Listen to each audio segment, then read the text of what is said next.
Good morning, everyone. We are going to get started. I call this meeting to order at 9:01 a.m. and we will start with our land acknowledgement. Associated Students recognizes and acknowledges the first people of this ancestral and unceded territory of the Fernandina Tataviam Band of Mission Indians that is now occupied by our campus of California State University, Northridge. Honors their elders, past and present, and the descendants who are citizens of the Fernandina Tataviam Band of Mission Indians. Associated Students recognizes that the tribe is still here and we are committed to lifting up their stories, culture, and community. Now move on to roll call. Vice President Emiliano Aragon, Here. Senator Abrams, Here. Senator Arias Gomez, Here. Senator Atias, Senator Basilio, Here. Senator Cabrera Figueroa, Senator Contreras, Here. Senator Cunanan, Here. Senator Dominguez, Here. Senator Garcia, Here. Senator Gavino, Here. Senator Kachidia, Here. Senator Kotka, Here. Senator Mane, Here. Senator Quiroga, Senator Ramirez, Here. Senator Umana, Here. Senator Vicente. We have quorum. Thank you. We will now move over to the approval of the agenda. Is there a motion on the floor? Senator Dominguez. I move to approve the agenda for November 17th, 2025. Thank you. Is there a second? Senator Arias Gomez, is there any discussion? Okay, seeing and hearing none, if there's no opposition, we will approve the agenda unanimously. Okay, amazing. Thank you. We will now move over to the approval of the minutes. Is there a motion on the floor? Senator Umana. I move to approve the minutes for November 10th, 2025. Thank you. Is there a second? Senator Cunanan. Is there any discussion? Okay, seeing and hearing none, if there are no objections, we will approve the minutes for November 10th unanimously. Okay, amazing. Thank you. We will now move over to special presentations, our student-led AI workshop given to us by our Vice President.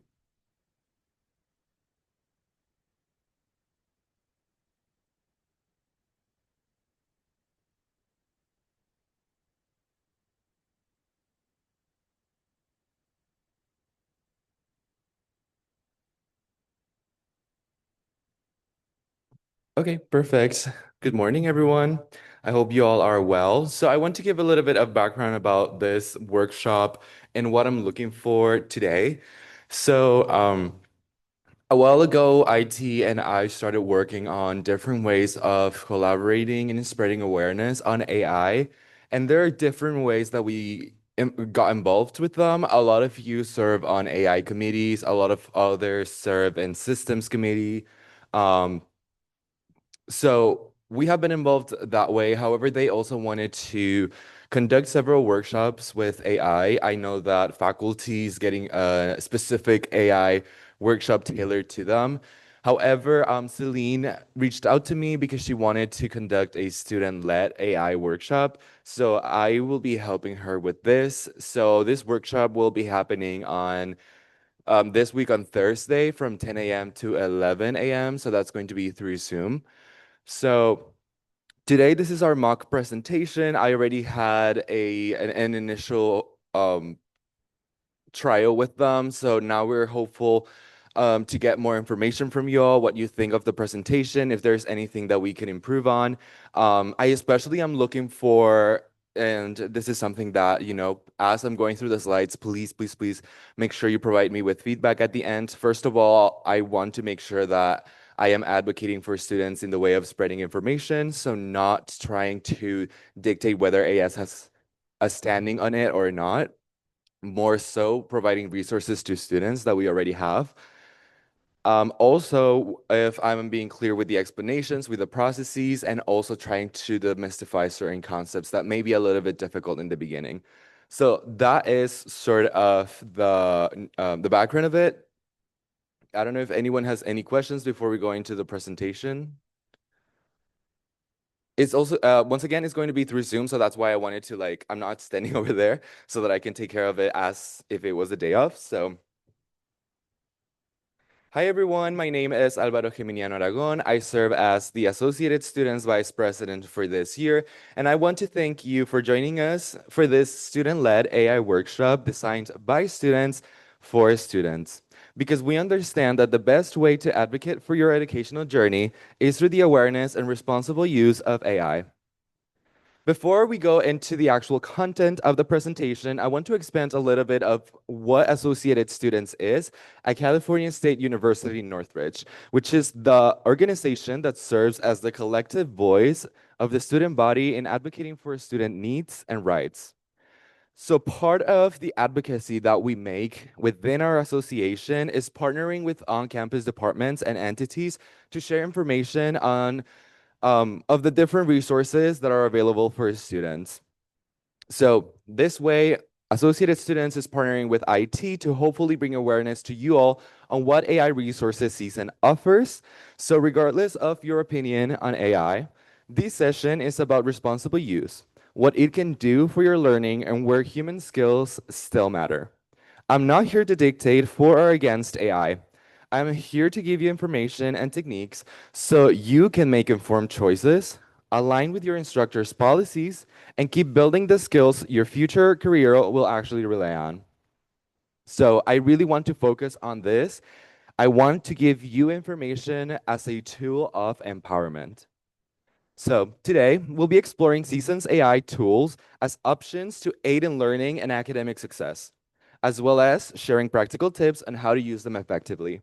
So today we're going to be, first of all, going over the basics of AI, so what AI is, what tools CSUN offer, and how it is being used at CSUN. Then we're going to transition into real-world examples of the AI tools that can help you with especially studying and improving your effectivity when producing your projects.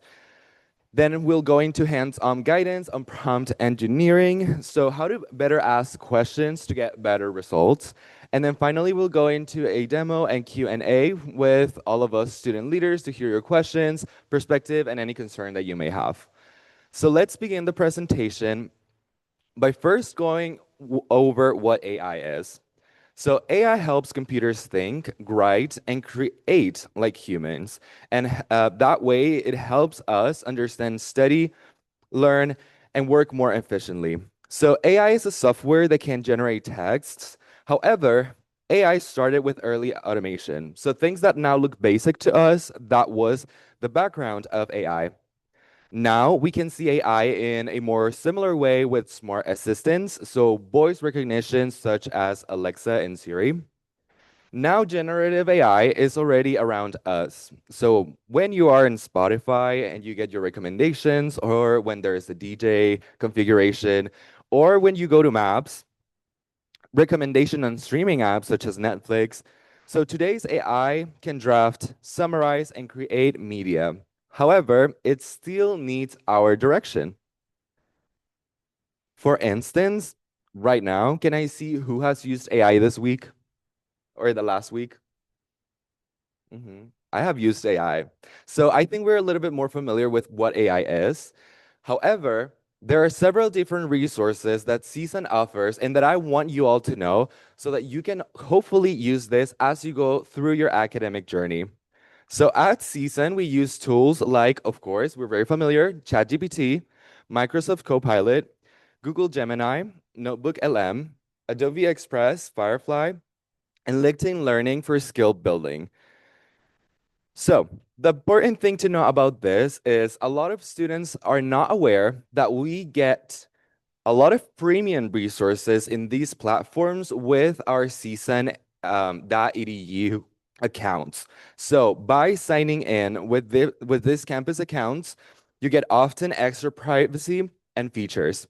So the CSU Chancellor's Office signs contract with these companies to ensure that information for students is kept confidential and isn't shared with outside parties. So that also brings another factor into how to use AI by protecting our information.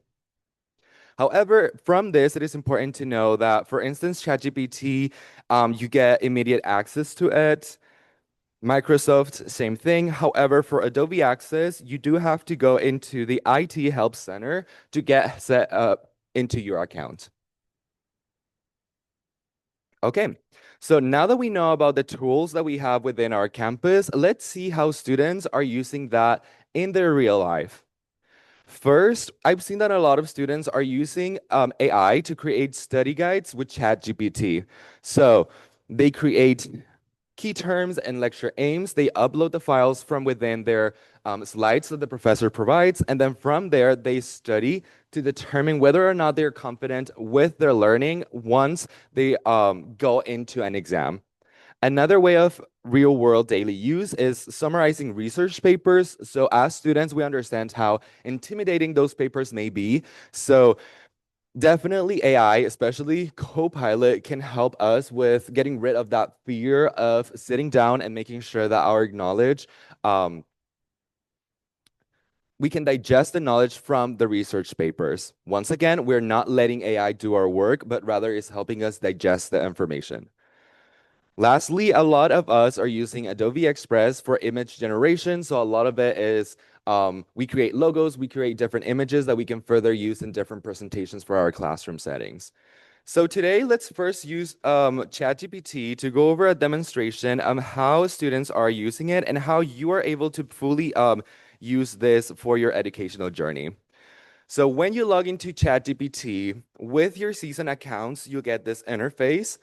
To your bottom left side, you can see how there are different chats saved. So depending on what you put and what you feed into ChatGPT, you'll save these chats. For instance, a lot of the times what I do is within a class, I upload the files that my professor gives in the first week of the semester. So I put in research papers, I put in books, I put in everything that every material that they provide. So any single question that I have, I always make sure to tell them, always revise these PDFs. That way I get accurate information and also up to the standard that my professor is setting up since the beginning of the semester. So it is always important to revise what your professor has to say about AI. That way you can also not incur into any breaches of what your professor may be saying within your classroom settings. So once you are here, you can see that ChatGPT will give you access to a prompt. So we'll put in the prompt that we have, and I want to log into or zoom in into a little bit of what this prompt is. We'll further go into prompt engineering, but right now I want to read this prompt with you all, and let's highlight some of the things that we see that could be effective from this prompt. So we're telling ChatGPT to create a concise study guide and from the key points in this PowerPoint presentation, summarize each slide into clear, easy to remember notes with definitions, main ideas, and examples. Organize guide per topic. So we are, since the beginning, laying clear what the purpose of our prompt is. We are letting ChatGPT know what we're expecting from it, in this case, a study guide, that includes key points, and we're also letting them know where to get that information from the PowerPoint presentation that we will be submitting. This is the part where it comes up to us and it comes to depending on what your learning process is. For instance, I want ChatGPT to summarize each of those slides to visualize what the definitions, main ideas, and examples are, because maybe that is the best way that my brain can process that information and learn it better in preparation for certain exams. So afterwards that we have put in our prompt being specific and being concise, then we're going to go into this plus button all the way to the right left, and then we can put in the files, in this case the presentation that the professor puts in. And then once we let this run, we can see how we get our results from it depending on what we give it. So in this case, as you can see, each of the titles that has like each emoji represents each one of these slides. And then from there, You can see how it breaks it down to definitions, main ideas, examples. So once again, it's putting up the information in a way that it's making me easier to understand the information and what is the main takeaway that I should or must make sure that I understand before my exams. So this is one possible way of using ChatGPT to do study guides. So you can see how over here we even get another summary within that. So now let's go into a different platform that is Microsoft's Copilot.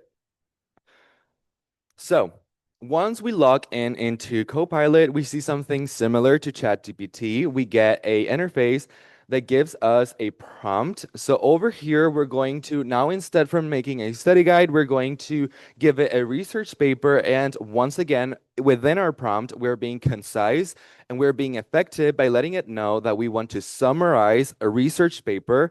So direct, clear instructions and also where to take the information from. Then once again, we go into the more specifics of what we want to take away from it.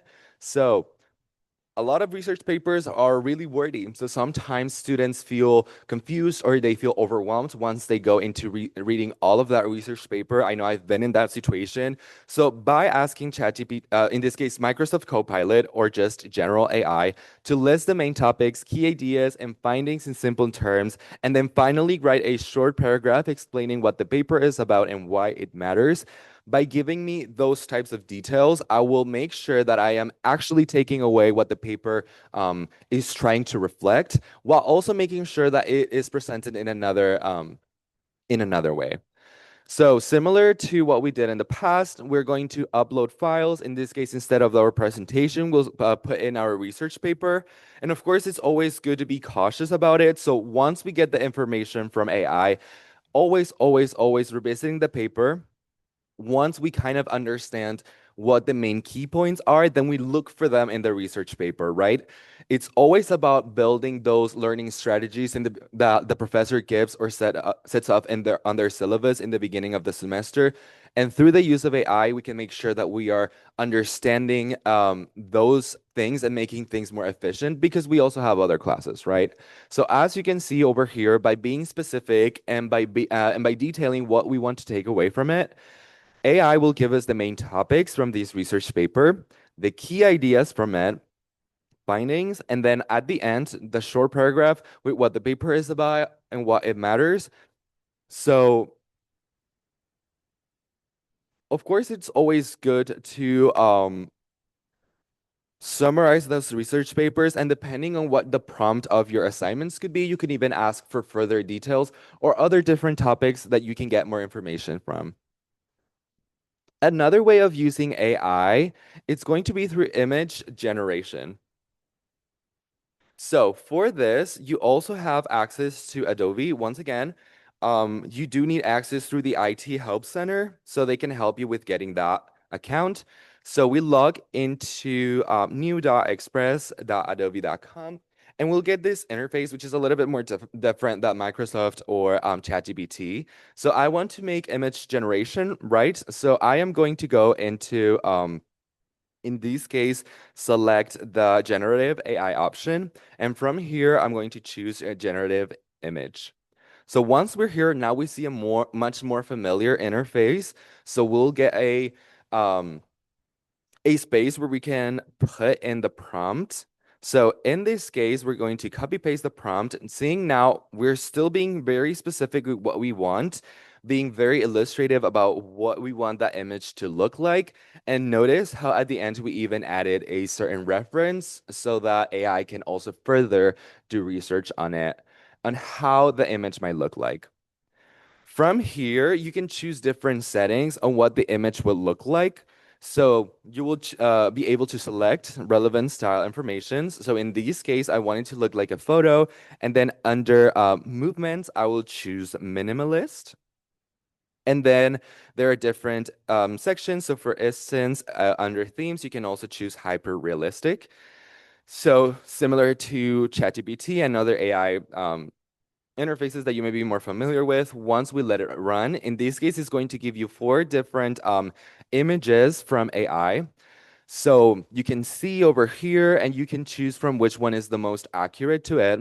And one of the main important things about using AI properly and responsibly is also giving feedback to AI to make sure that other users take that information into account, but also AI is also taking the considerations that you had to produce those images. So in this case, if this is the picture that I liked the most, then it's also good to provide feedback to Adobe so that once again, future users will get the best results from these AI. And of course, you can download this information. It is important to mention that with Adobe, you not only get image generation, you also get audio generation, image editing.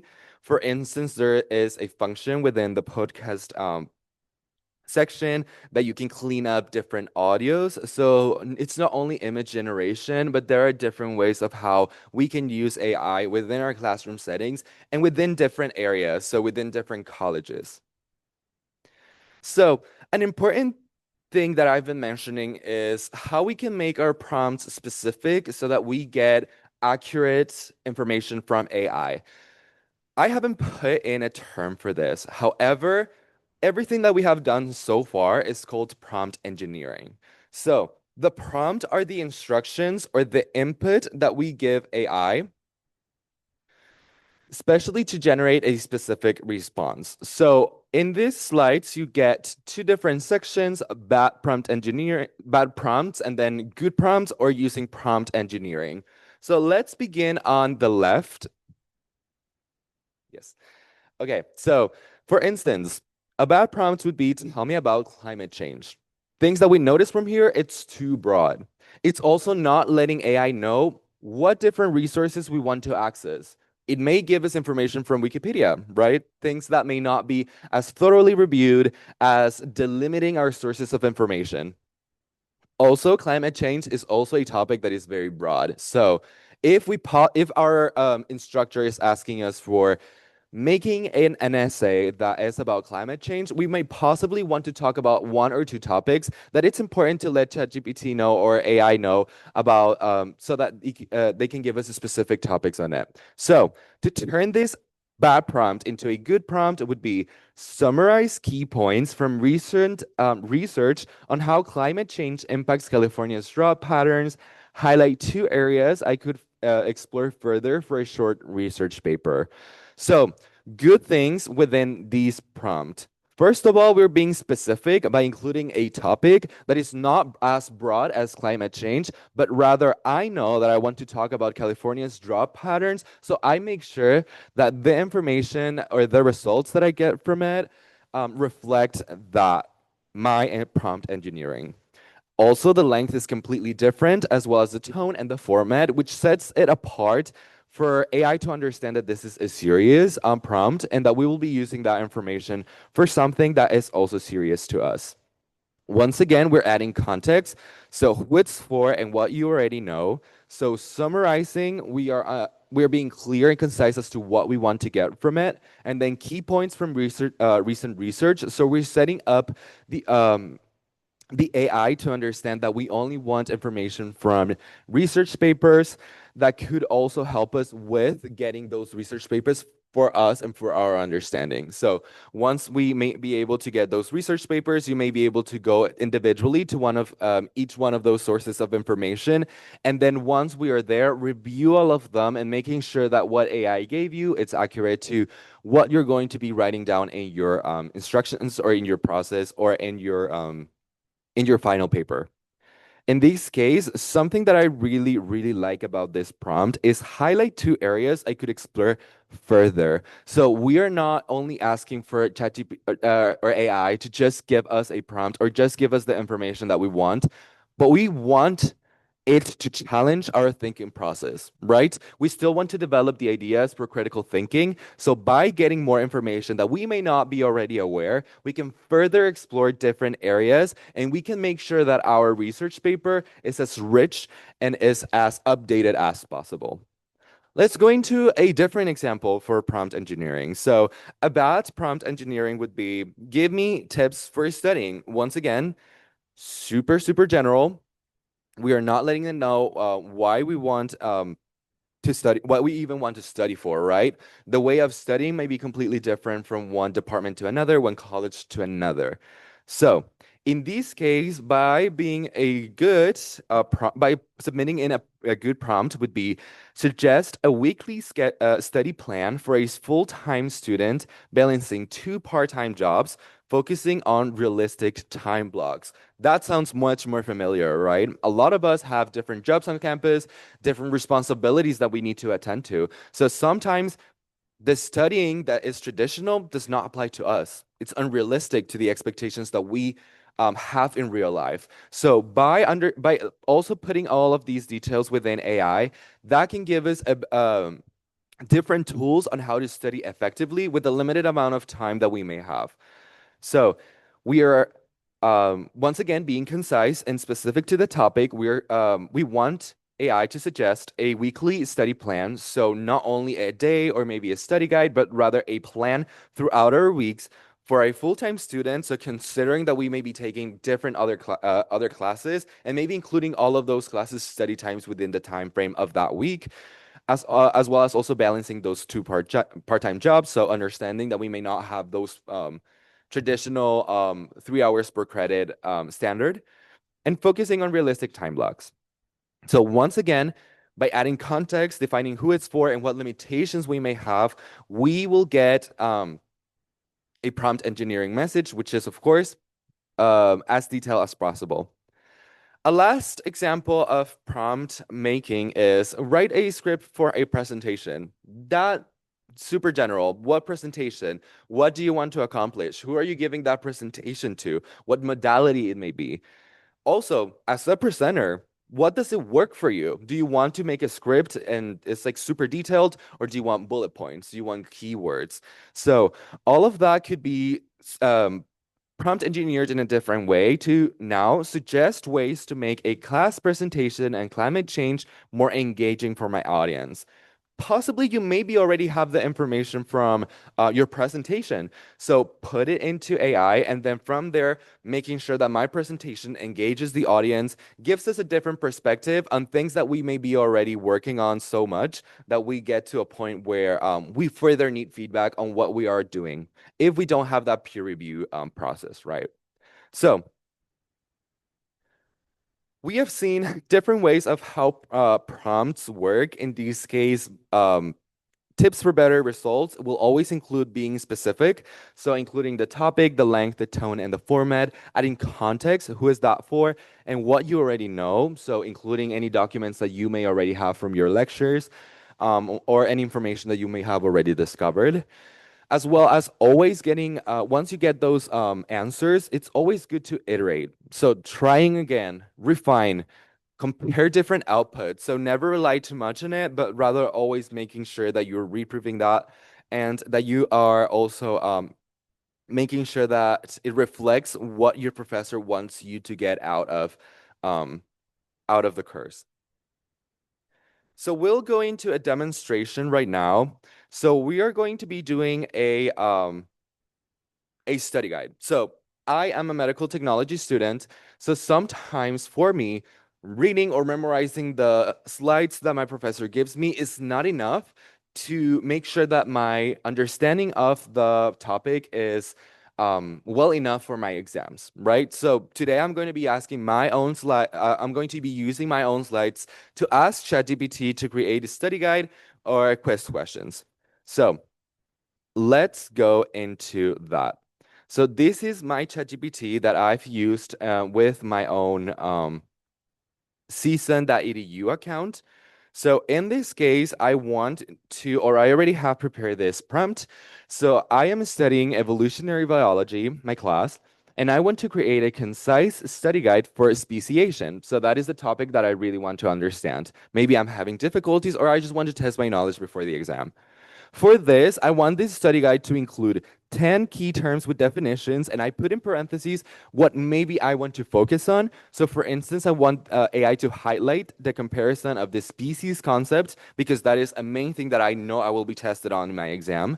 For instance, I may be having different problems with understanding sympatric and allopatric speciation. So because of this, I want AI to give me two short examples because for me, the better way to understand certain concepts may be through examples.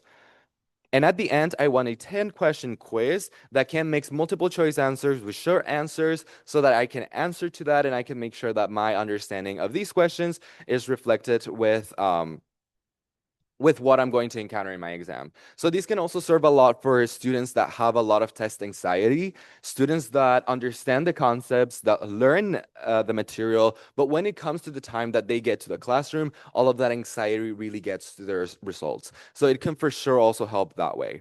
Of course, you can also include to add an answer key at the end.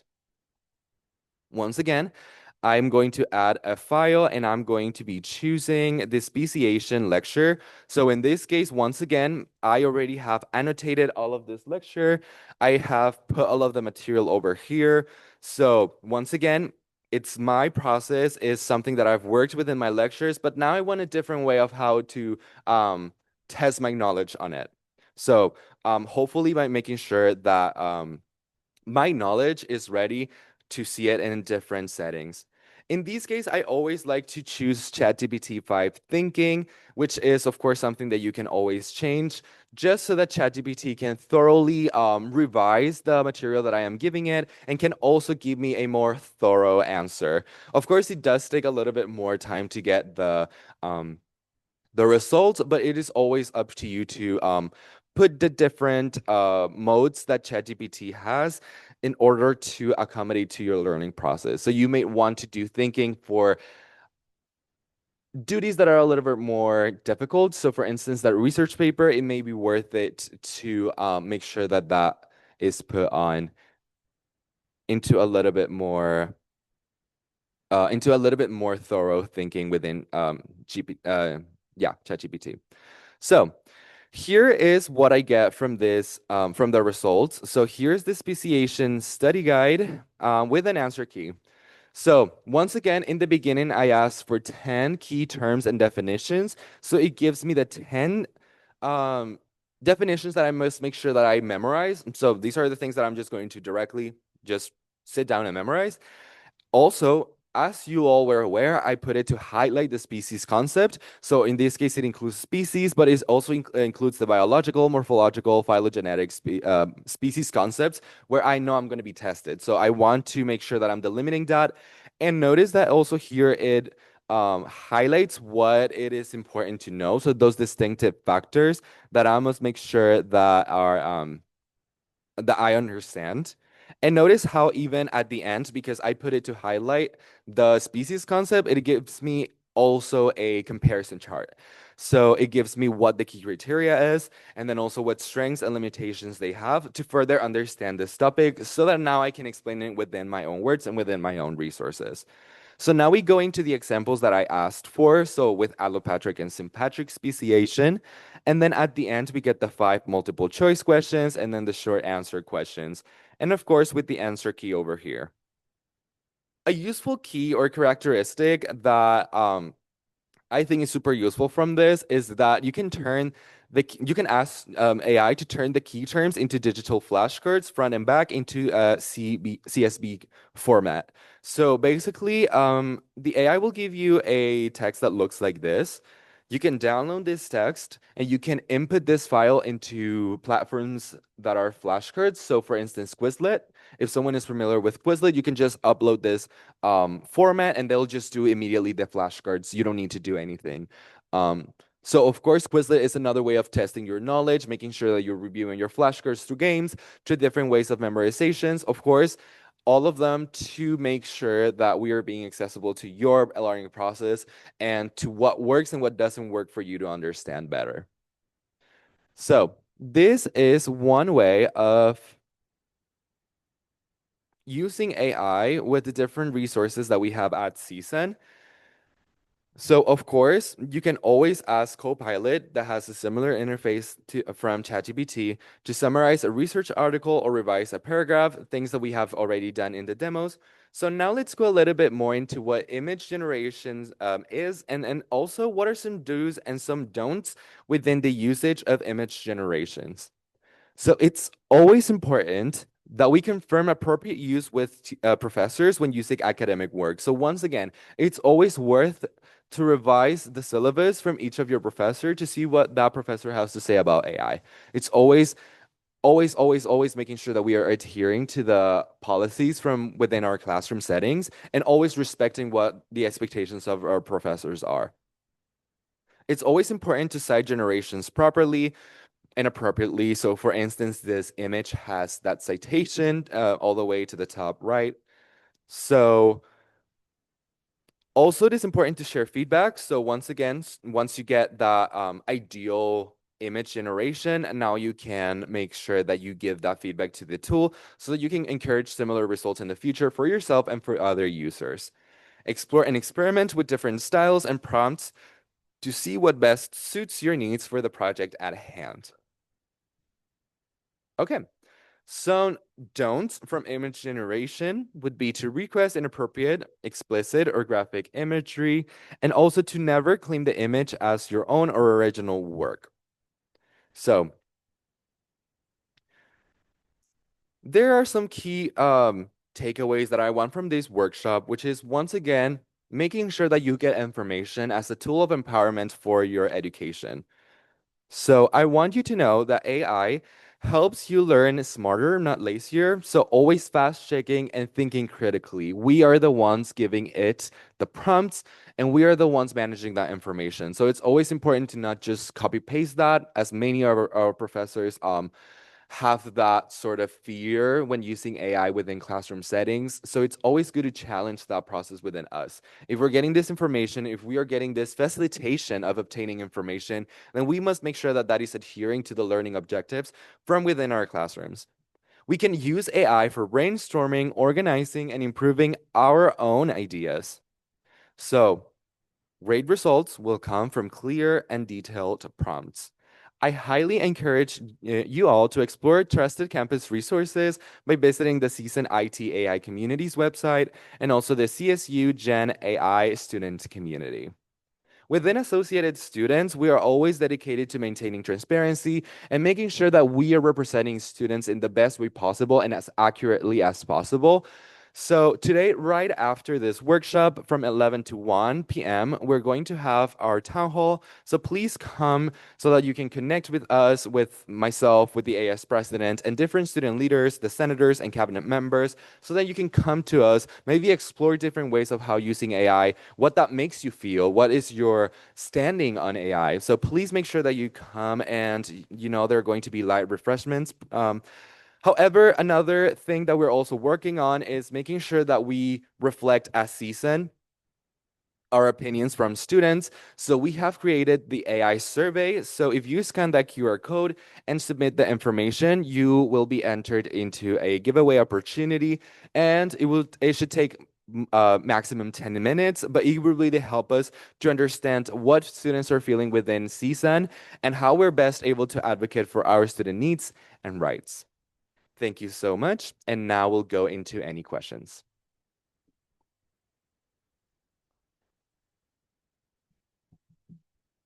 Are there any questions? Eddie? I just want to add, thank you for that presentation, Vice President. Basically, like I've used ChatGPT in the past for complex subjects like organic chemistry. So one point to take away from that is don't assume ChatGPT is always giving you the correct answer. And if you have any information on how to catch if like ChatGPT is giving you like wrong information or inaccurate information. So one of the important things I've encountered when using ChatGPT is that always putting in that information from my classroom, so the slides that my professor makes or the practice projects that I get or anything that has an answer key, always helps AI to give answers that are detailed to what my professor's expectations are. But once again, especially in those kind of topics that are so complex, always making sure that we are revising what AI gives us, especially with organic chemistry. And we have a lot of resources on campus too that can help us with different classroom settings. So for instance, the LRC, the Learning Resource Center within the library, there are tutors there that help with OChem. So difficult topics such as this, it's always worth to go to ask for further help, and especially ask for help for different students that have already taken that class, right? Is there any other question? Feedback? Is the workshop only for students, or is it also going to be a workshop for like faculty so they understand the use of AI as well? So the Zoom link to register, I believe, only asks for the season account, right? So I think even if faculty wants to sit on it, they're able to. However, it's mostly tailored to students.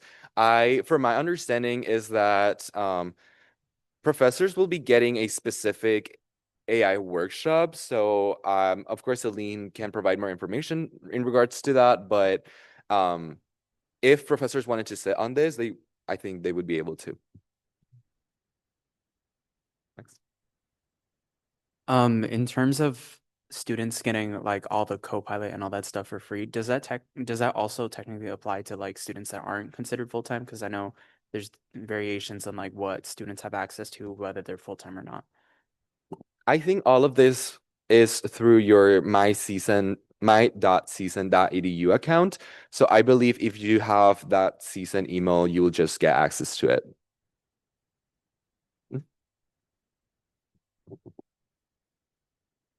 Hi, I'm Dr. Paula DeMarco.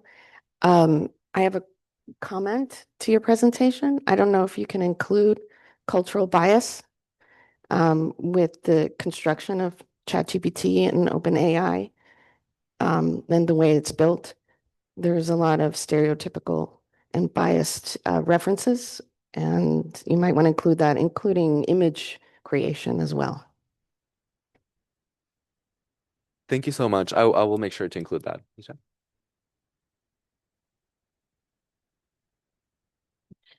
You did a really good job. I thought you provided a lot of detailed and thorough information.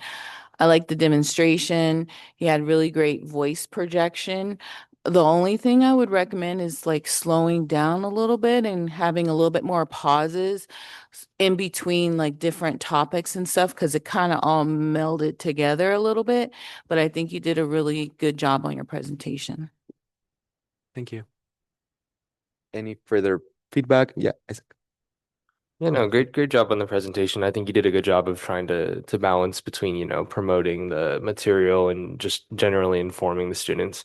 I'll just say, like, on image generation as, an artist from the art college, it is kind of a tricky subject within our college. It is something that kind of has a lot of controversy and has probably a lot of stigma around it.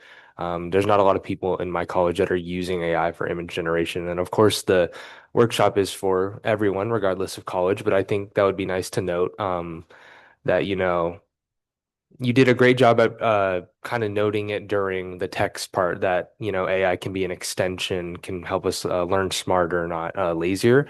I think the same thing with image generation, where maybe we can use it as a brainstorming tool or as a mood board, but we should still be kind of trying to collaborate with our peers, looking at our fellow artists in our other colleges and majors, and trying to promote that alongside the AI, because I know that it's not going to go anywhere. Some faculty are already, using it for their presentations. Some administrators are doing the same.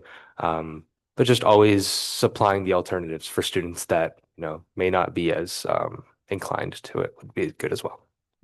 Thanks, Isaac. I value that. Anything else? Of course, you can always reach out to me at the end of today's Senate meeting if you wanted to, have a a one-on-one feedback, or if you would like me to add anything else, anything further, maybe you're using AI differently, things that I can include within this presentation.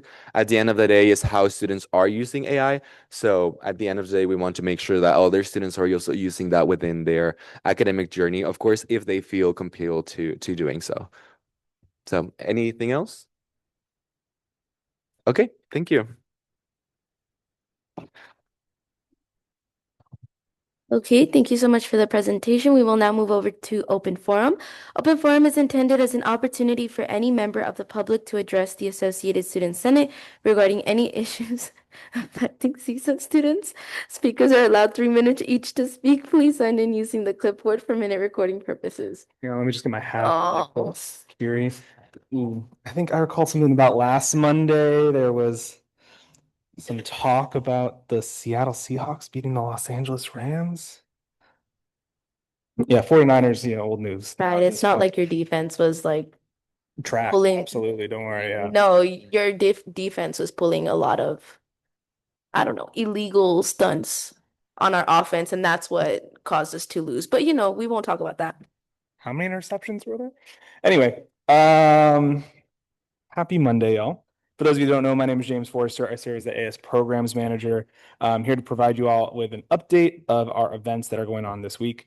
It is a rainy week, at least as of right now. So we have 2 programs going on for this week. The plan as of right now is to keep those programs on, but we will be watching the weather to kind of see how things shift around. So tomorrow, farmers market from 10 to 2:30 out on Lindley Avenue. Again, there's not really rain slated for tomorrow other than one blurb in the afternoon, so we should be okay for that. But we'll keep an update on it. Also at the farmers market tomorrow will be our 3rd and final refill and repair for the semester.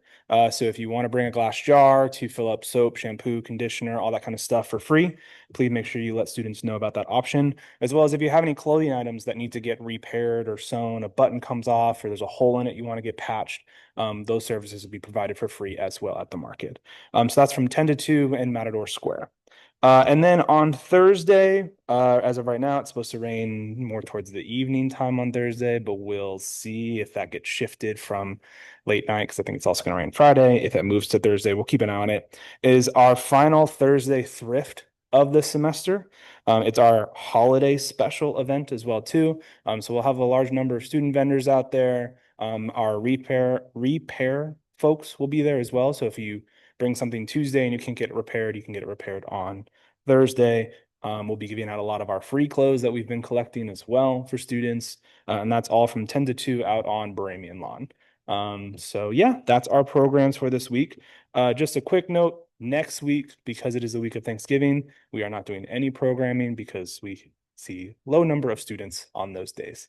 But then we'll be back for week 15 and our programs there. Thank you all so much. Go Rams.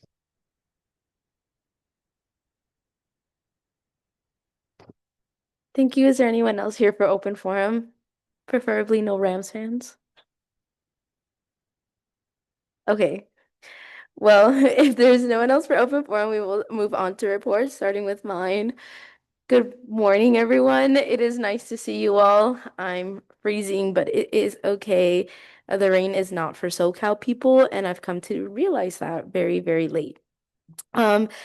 Starting off, I just wanted to give a very warm welcome to Dr. Paula DeMarco, our new faculty advisor, who is a professor of design in the Impact Design Hub at the Art and Design Center. So we have more AMC representation. Yay! So if you guys get the chance, don't be shy to go say hi. Moving on, we had to postpone some of our meetings just because of the weather. It did affect some of the things that I was working on, and so it led to some of our meetings having to be postponed. The one meeting I was able to, the 2 meetings I was able to attend was the Academic Calendar Committee, where we drafted up the 2026-2027 and approved the 2026-2027 academic calendar. And now we're going to be drafting up the 2027-2028 academic calendar. So that's fun. We also attended the CFAC committee meeting, which I'm so sorry. Which was mainly a few updates on oh my God, why is I'm so sorry. My mind is blanking right now. And I wrote it all down. My apologies. We got an update on the student fees.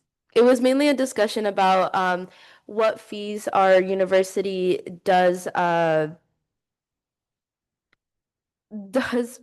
require and how much it is, where the money goes to, as well as the different category of fees that aren't mandatory for our students within tuition. So if any of you guys are interested in seeing all of those graphics, I have it as well as the other people in our CFAC, which would be Senator Gavino, Senator Basilio, Senator Ramirez, and our Chair of Finance.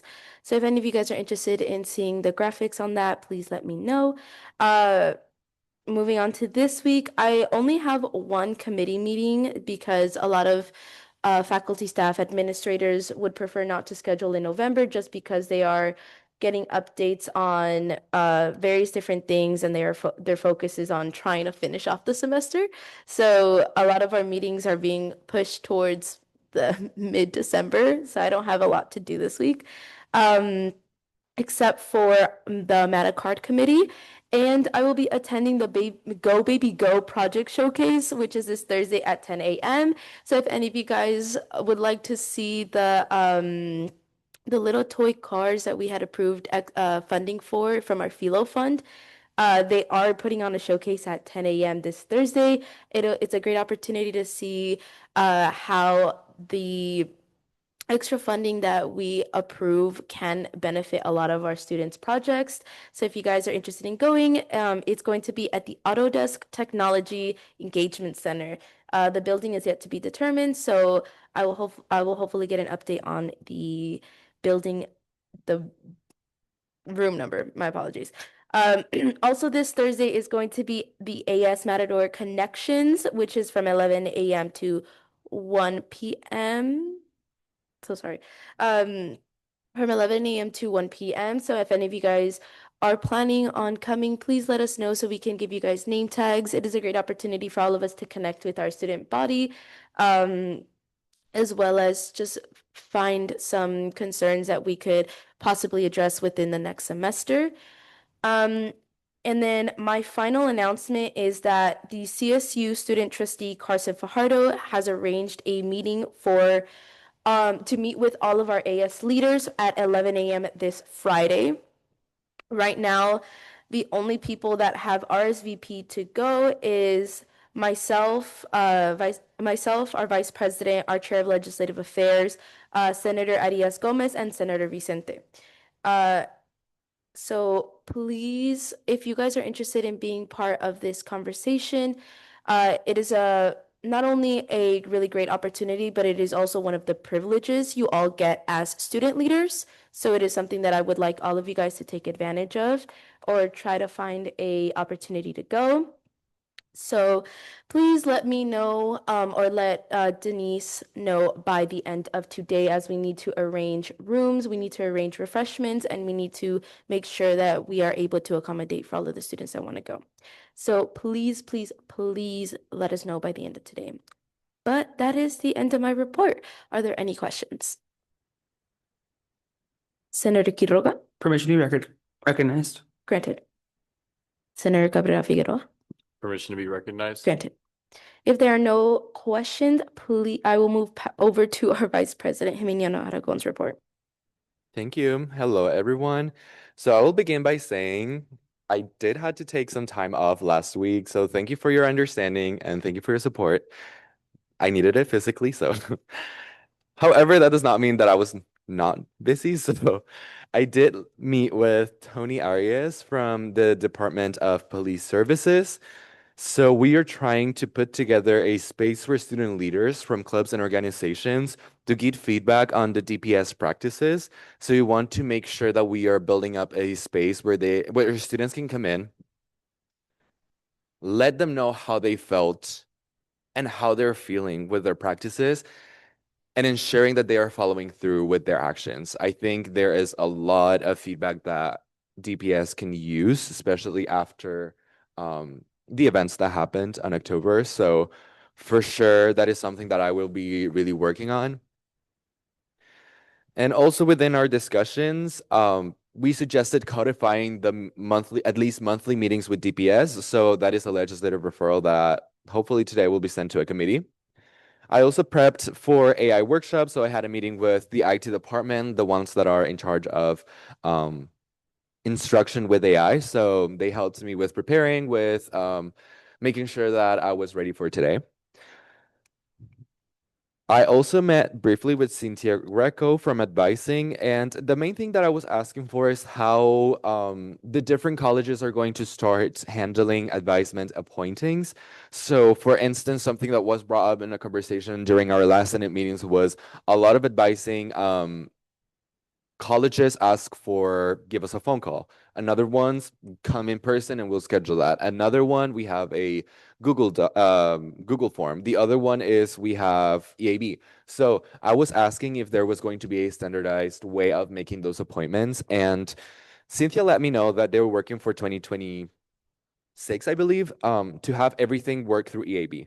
So they're going to either have a phone call or drop in to the physical space to make the appointment through EAB. So now everything is moving into EAB now that they have more funding to get more people within advising. I wanted to ask you all, what do you think is better for students? A phone call to like make that reservation, or maybe having the link to EAB so that you can make your own reservation, or going into the physical space of the department to book that meeting? What do y'all think is better, Kimberly? Senator Basilia? What is EAB? Right. So EAB is the platform that a lot of tutoring centers use, or a lot of someone that is like advising you use, because they get information on what your standing is, so they have access to your DPR and such. But it's basically a platform that handles the appointments. So I don't know if someone is familiar with EAB. Yeah. No? Okay. Okay, interesting. Senator Basilia. I personally find it more helpful when I can just fill out a form online so I don't have to go anywhere. Okay. I really hate having to go in person. It's Okay. annoying. Or Eddie, yeah. I'm just gonna second that. I feel like it's more in terms of time saving to fill out either a form or do a phone call, because usually, like, for example, like most of us here probably have really packed schedules. Even for me, like it kind of takes away from the fact that like if I need the time to do something else, I have to go all the way to the other side of campus in order to make that in-person appointment. So For sure. I feel like that definitely also helps. A little side note, I know that we each also have college-based like canvases. If you can ask them, maybe you can make like a canvas listing for the advisements and have the students basically auto enroll into all those canvases, so that it would just be easier to find out where to set up those advisements, because I feel like that'd be something really simple and easy. Yeah, and I think as the advising is moving through per load case, I think that'll be better now that like, so that each student knows what advisor they have, right? So yeah. Anyone else that has like a different method of scheduling your advisement appointments? No? Yeah. I'm new to this advisement that you're talking about, but I advise my students as a faculty, and I use a system where they go in and they make the appointments themselves. And often the students tell me that they can't get an appointment with advisement in their college or their department. So they come to me even though their registration is next week and their advisement session isn't available until December. So that's important to know, that if you have faculty that are able to do that, to find out which faculty are open to that. Not all of the faculty within my area are open to doing advisement, but I am. I can read a DPR. But also they find it really helpful to be able to go, like I use Calendly, that's just my own Calendly, but they also say it's helpful to go into a system. So does this system allow students to just go in and make an appointment, or do they have to call? And is calling really, I mean, that involves another person and money. So, and then the person that's at the front desk that's answering the phones, are they helping the people that are coming in and walking in? Isn't there any way that they can standardize it so that there be a space I can log in as a faculty who can do advisement, and the student can log in and say, I want to get advisement at this time, or these are the open slots that are available? Completely agree. I think standardizing that media of communication could help a lot of students. Also getting rid of that fear of like meeting an advisor. I think a lot of them procrastinate that because they're like unsure how to go about it. So for sure, I think that would help a lot. Okay. But once again, I'm still having those conversations to provide feedback not only to the advisement director, but also our provost. So if you have any other question or would like to get involved in these conversations, please let me know. This week, so last week was also a lot of preparation. So for this week, we will have Council of Chairs at 11 today. So I am expecting now to see the vice chairs there. You all are part of the agenda. So vice chairs, chairs, and some cabinet members are expected there. We're going to be going over the timeline. Once I go over the timeline with the Council of Chairs, I'll bring that to Senate to let you know what is the last day of standing committees and such. And we're also going to go over the standing committee reports for the end of the semester. So if you have any questions regarding that and you're not part of the Council of Chairs meeting, let me know. On Tuesday, we're going to have a mental health Tuesday at Housing from 11 a.m. to 1 p.m. It's going to be between Housing Building 18 and 21. If it rains, we're going to go inside. So there's like a space indoors over there. So this is a collaboration with RHA. So really excited for that. Really excited to see how both of our advocacy efforts are matching and making sure that we are taking care or expanding the resources that we will have or we have on campus for mental health. Once again, I'll be giving an AI workshop on Thursday from 10 a.m. to 11 a.m. It's going to be through Zoom, so if you want to log in, if you want to encourage others to join in, please let me know and I can send you the registration link too. But it's also on your Canvas, so every time you log in into Canvas, that's the message that is over there. As Kiri mentioned, we are going to have a town hall called Matador Conversations. So it's going to be from 11 a.m. to 1 p.m. in the Flint Ridge Room at the East Conference Center. So we would love to have you all there. If you are available, please drop by. I am also going to be attending the CSU Young Male of Color Conference on Thursday and Friday. So I'll be having some limited availability, but you can always just text me and I'll be able to answer then. So some things for you all to know and for you to remember. Once again, please sign up to the CSU trustee meeting. Student trustee Fajardo is really nice. He has been an AS president for the last 2 years at CSU San Bernardino. So he is very passionate about understanding our voices. So please sign up. He's very understanding. And as you are coming into the meeting, please come prepared with your advocacy interests. So he's mostly going to be asking you what issues you see on campus, what you have been working. So just kind of summarize what you have been working with in AS so far, and always come to these spaces confident on what you've done. We really appreciate your work, and we want to make sure that other CSU or the CSU Chancellor's Office know of our advocacy interest, right? Okay, our Attorney General sent some emails, so if you have any questions regarding that, now I'll be able to hop in and answer all of those things. And shout out to all of the senators that have accomplished their events. For the ones that are having them this week or over the next weeks, remember to have the QR code ready and make sure that all of the students that come in fill out that QR code, just so that I can make some statistics at the end of the semester, kind of summarizing what our programming has looked like. If you are a Senate representative to a cabinet committee, so outreach and recruitment, DEI committee, lobby court, and you have not gotten any information from the chair, please let me know so that I can get you in contact with that. If you have any scheduling conflicts, let's also have a conversation regarding that for next semester. So hopefully next semester you're able to meet the times, but if not, we can always discuss on how we can move forward with it. Thank you. If you have any questions, please always let me know. Thank you. Are there any questions on the Vice President's report? Senator Diaz-Gomez? Point of personal privilege. Granted. Okay, if there are no questions, we will move over to our Chief of Staff Boberg's report. Hello everyone. I'm getting over being sick a little bit, so if I sound a little wonky, I apologize. But I'll go right into this. So this week I was able to make up my one-on-ones with the cabinet members that were traveling last week.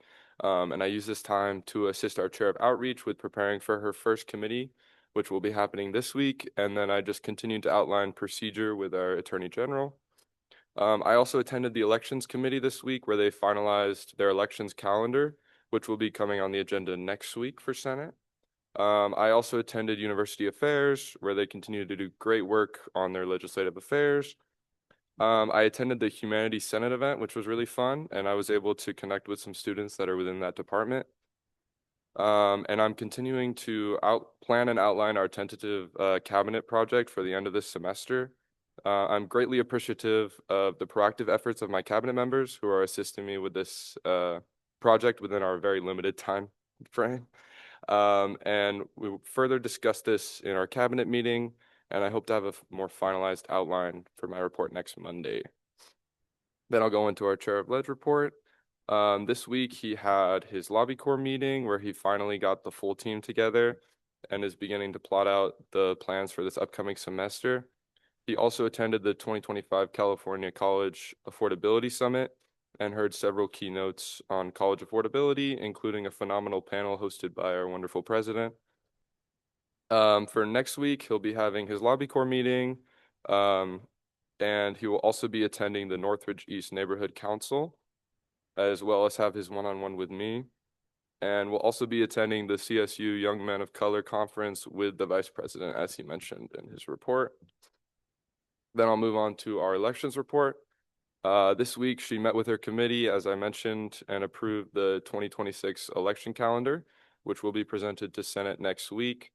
She will also be tabling at the College of Health and Human Development event and sent the agenda, the confirmed election calendar agenda to Madeline to be on the Senate agenda for next week. She also met with James to discuss her elections kickoff event and readjusted her budget to relocate some of the funding for some of the other events. All right, and then on to our Chair of Outreach and Recruitment. This week, she conducted an interview for the DEI committee. She also had a meeting with marketing for plans to coordinate 3 videos for the remaining open positions within AS. They've also already successfully filmed one of these videos, and they should be finalizing them this Monday. So I think we're doing that after this Senate meeting. She also met with the marketing department in regards to a referral within the Internal Affairs Committee and sent out eligibility requests to Advisory Bara, and has been working on sending out further interview requests. For next week, she has a few more interviews for DEI and Lobby Corps and plans on finalizing her committee meeting schedule, which should be Wednesdays every week. She's also working with AS Marketing to post visuals and videos to promote open positions. And as I mentioned, she'll be filming the rest of those videos after this Senate meeting. And she'll also be tabling at the College of Health and Human Development's event as well. All right, and then on to our Chair of Diversity, Equity, and Inclusion. So this week they did not meet quorum, but they continued to work on their projects that have already been assigned to each of the committee members. So some of the events that they're planning is golf carting during finals week and passing out anything that students might need. Also working on their cultural unity showcase, which is next semester, but they've continued to reach out to some clubs and orgs and now transitioning to the cultural houses. She's also starting to plan everything needed to be purchased just in regards to that event. She's also working with the Deaf Studies Association for some mental health events in the spring semester.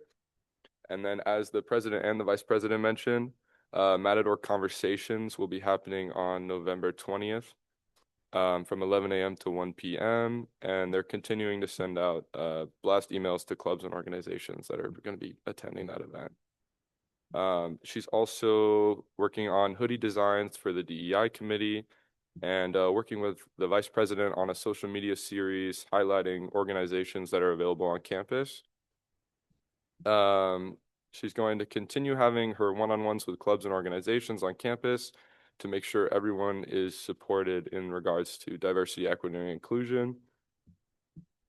And then that's all for my report. Thank you. Thank you. Are there any questions on the Chief of Staff's report? Senator Diaz-Gomez? Permission to be recognized. Granted. Okay, we will now move over to our Chair of Finance, Tourette's report. Good morning. Good morning, everyone. Happy Monday. So here are the current account balances as of November 14th. The STAR account remains at $183,834. The unassigned contingency balance is at $575,602. The philanthropy fund is at $6,600. And the clubs and orgs travel account is at $21,640. Throughout last week, I continued to review and process funding requests. I attended the CFAC meeting, and the Assistant Chair of Finance, Gali, and I worked with AS Marketing to film a video promoting AS financial resources for students.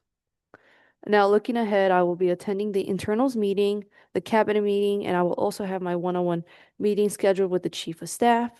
This Wednesday will be the last scheduled Finance 101 makeup session. Students will be able to make up the presentation anytime between my office hours and the Assistant Chair of Finance, Gali's office hours. And lastly, the Finance Committee will be meeting today at 1 p.m.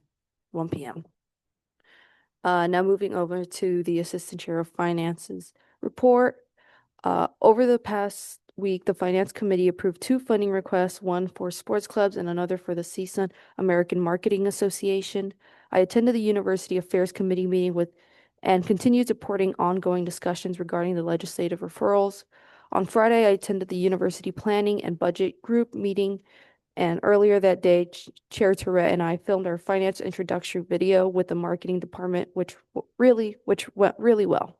Lastly, I will be presenting the final Finance 101 makeup session on Wednesday, November 19th. Thank you. Oh, thank you. Are there any questions on the Chair of Finance's report? Okay, seeing and hearing none, we will move over to our Attorney General's report. Good morning, everyone. As many of you know, I wasn't really here last week because I was in DC for Model United Nations. Even with the late start, it's been a very productive week. I attended 2 committee meetings, and I just have to say I'm really impressed by the leadership and energy in that room. Chair Gavino is extremely knowledgeable, and Chair Umana has created a great synergy in that room as well. I wasn't able to attend internal affairs, but I always know that committee makes solid progress. This week, I read and compiled all of the November reports into one document to get a full picture of what everyone's working on. I'm really excited to see some of our upcoming events and want you all to know that I'm more than happy to assist you in any way I can. I also sent emails about the dean meetings. So please check your emails. I just want to emphasize transparency with those. Lastly, I had a quick one-on-one with Chief of Staff Boberg. He pretty much asked me how I was doing, and I told him honestly I'm doing great. And I'm excited to keep the momentum going as the semester winds down. Thank you. Thank you. Are there any questions on the Attorney General's report? Okay, seeing and hearing none, we will move over to our AS Executive Director, Alan's report.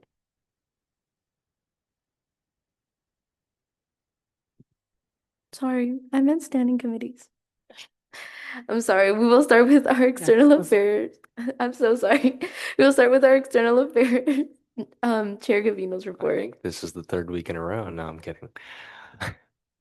No, thank you to the Attorney General. It's very kind. Happy Monday, everyone. Yeah, I did get to attend the University Affairs meeting last week. I've actually never attended a University Affairs meeting, even though all my referrals go there. So that was really nice. Chair Amana, you guys are doing great work over there. And then obviously chaired the External Affairs meeting.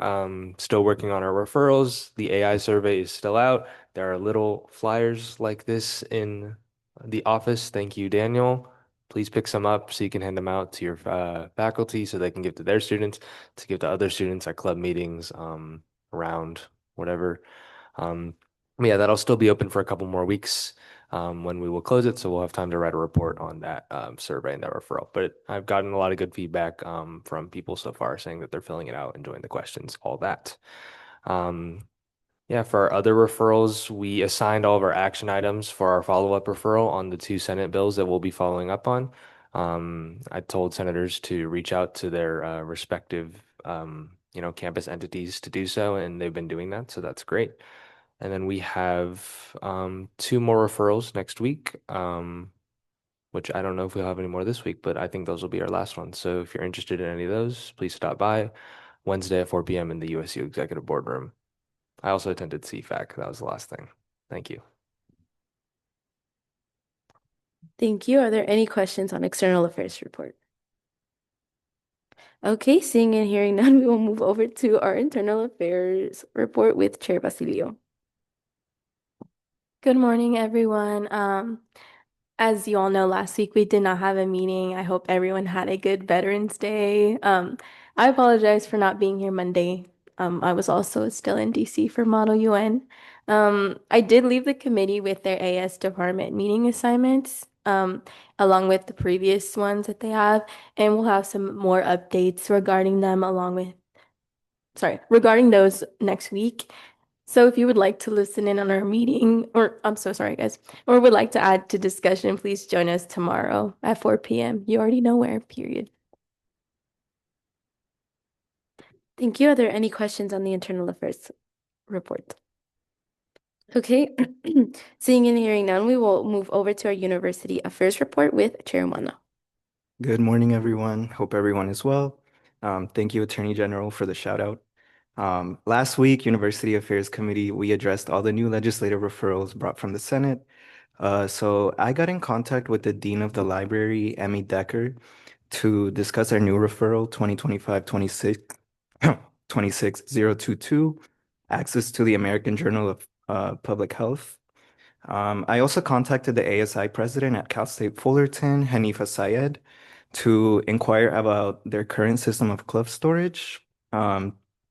Thankfully, she was able to get me in contact with someone from their TSU, which is their version of the USU. So I will be speaking to a programs director. Cal State Fullerton currently has a locker system for their clubs, which kind of works in a first come, first serve basis. So I want to meet with them just to see how they were able to make that happen on their campus.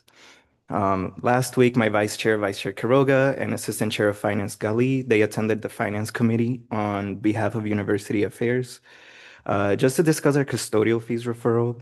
More information is needed from Finance Committee, so I'm trying to set up another meeting with the PPM Director, Travis Thomas, just to follow up with Finance Committee. We also tabled 2 legislative referrals indefinitely. Our Hard of Hearings accommodation and open doors referral, mainly due to my meeting with the PPM director, where he advised me that having devices that prop doors open is against fire code, and that most doors already have magnets installed on them, and that those magnets typically shut down whenever there's a fire alarm triggered. University Affairs is also currently planning a town hall for spring semester, and we will be brainstorming ideas for the event during our next couple of meetings. And then I will also be attending Council of Chairs later on today. That is all for my report. Thank you. Thank you. Are there any questions on the University Affairs Committee report? Okay, seeing and hearing none, we will now move over to our AS Executive Director, Alan's report. Thank you so much. I'm going to start by first thanking Tim Strapansky for serving in this capacity for the last couple of meetings while I was out of the office. I'm then going to acknowledge that today is the 17th, but yesterday was the 16th.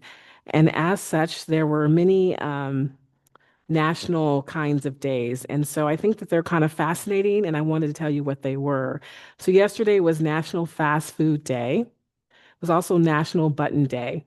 But the 2 that I think are really important for us to be thinking about at this particular time was International Day for Tolerance and then also the Remembrance for Road Traffic Victims. And so throughout the LA area, there were lots of accidents that occurred due to the weather, and some of them resulted in serious injury. And so as we continue with this storm, as well as another storm that will be coming up this weekend, I want to encourage you all that when you're on the road to drive safely, appropriate speeds, and if you don't have to be on the road, stay off of the roads. Okay, so kind of moving on, I wanted to begin by stating that this coming Wednesday is going to be the Moo Day celebration. This is going to be from 12:30 to 3 p.m. in the Thousand Oaks Room. This is an annual staff and only student leadership celebration. It's something that our former executive director, David Crandall, had established with some staff that include Kevin, who's sitting out there in the audience. And so I would like to encourage you, hopefully you RSVP'd and submitted your order for Moo Day.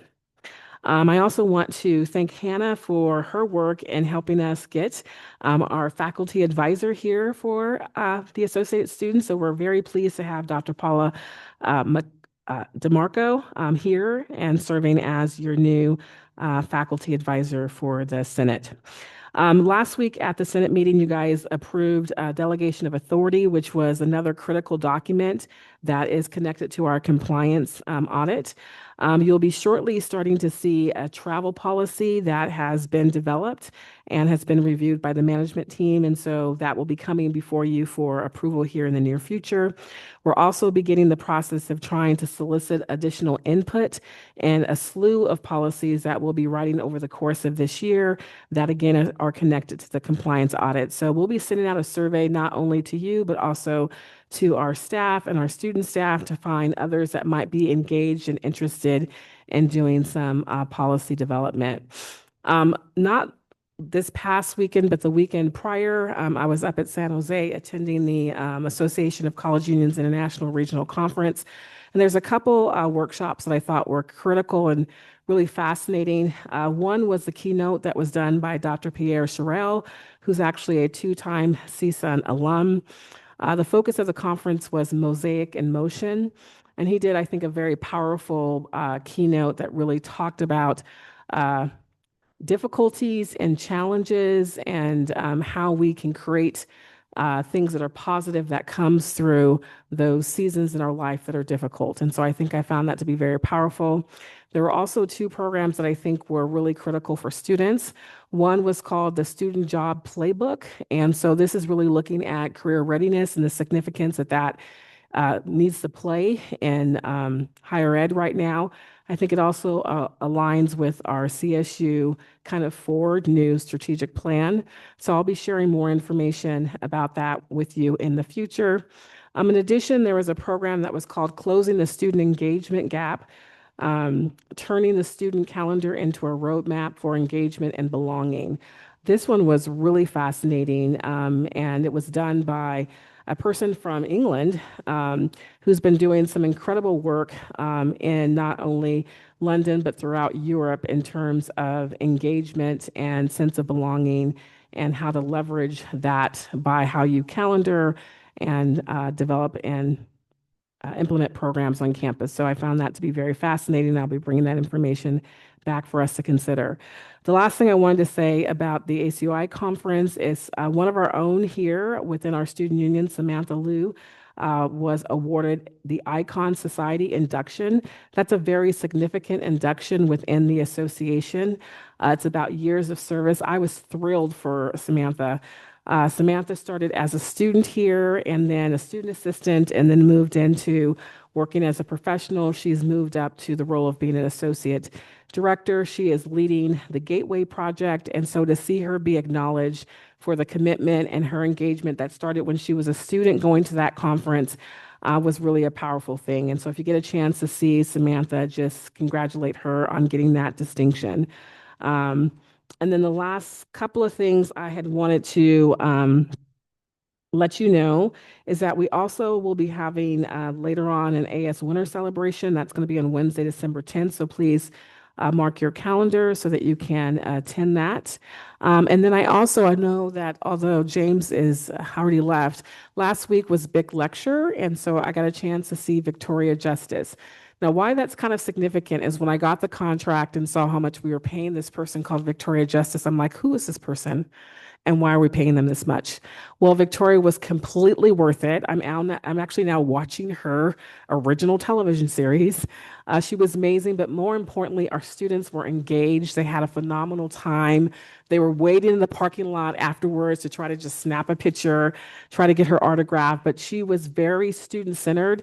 And what I thought was really important for our students is the Q&A. They had a lot of great questions because this was a very important her character was a very important part of their development as young people. And what I found fascinating is it's the kind of advice that we as professionals give students all the time. Our parents give students all the time, but they don't seem to hear it. But I really do think that her guidance resonated. And I think the thing that was really important was just taking care of yourself in terms of managing your stress, managing your mental health, not being too hard on yourself. And so this was a part of many parts of her message. And so I want to congratulate Productions for what I thought was a really great lecture.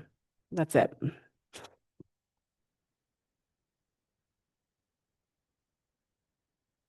Thank you. Are there any questions on the executive director's report? Okay, seeing and hearing none, we will move over to our university advisor, Butler's report. Good morning. We have one of our last workshops happening this Tuesday, networking and professional development. It's going to be facilitated by Alumni Relations. So that's at 12 o'clock in the Ventura room. Thank you. Thank you. Are there any questions on the university advisor's report? Okay, seeing and hearing none, we will move over to our faculty advisor's report if she has one.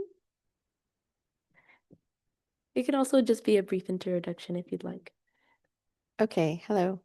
As far as a report is concerned, I can give you a little bit of information about what I just experienced this past weekend, which I think would really help you. Well, first thing I want to say is when I was asked to be the faculty advisor, I sat and watched a bunch of these Senate meetings, which were televised and recorded. I fast forwarded a couple parts, but I spent a couple of hours going through, I think there was about 4 of them.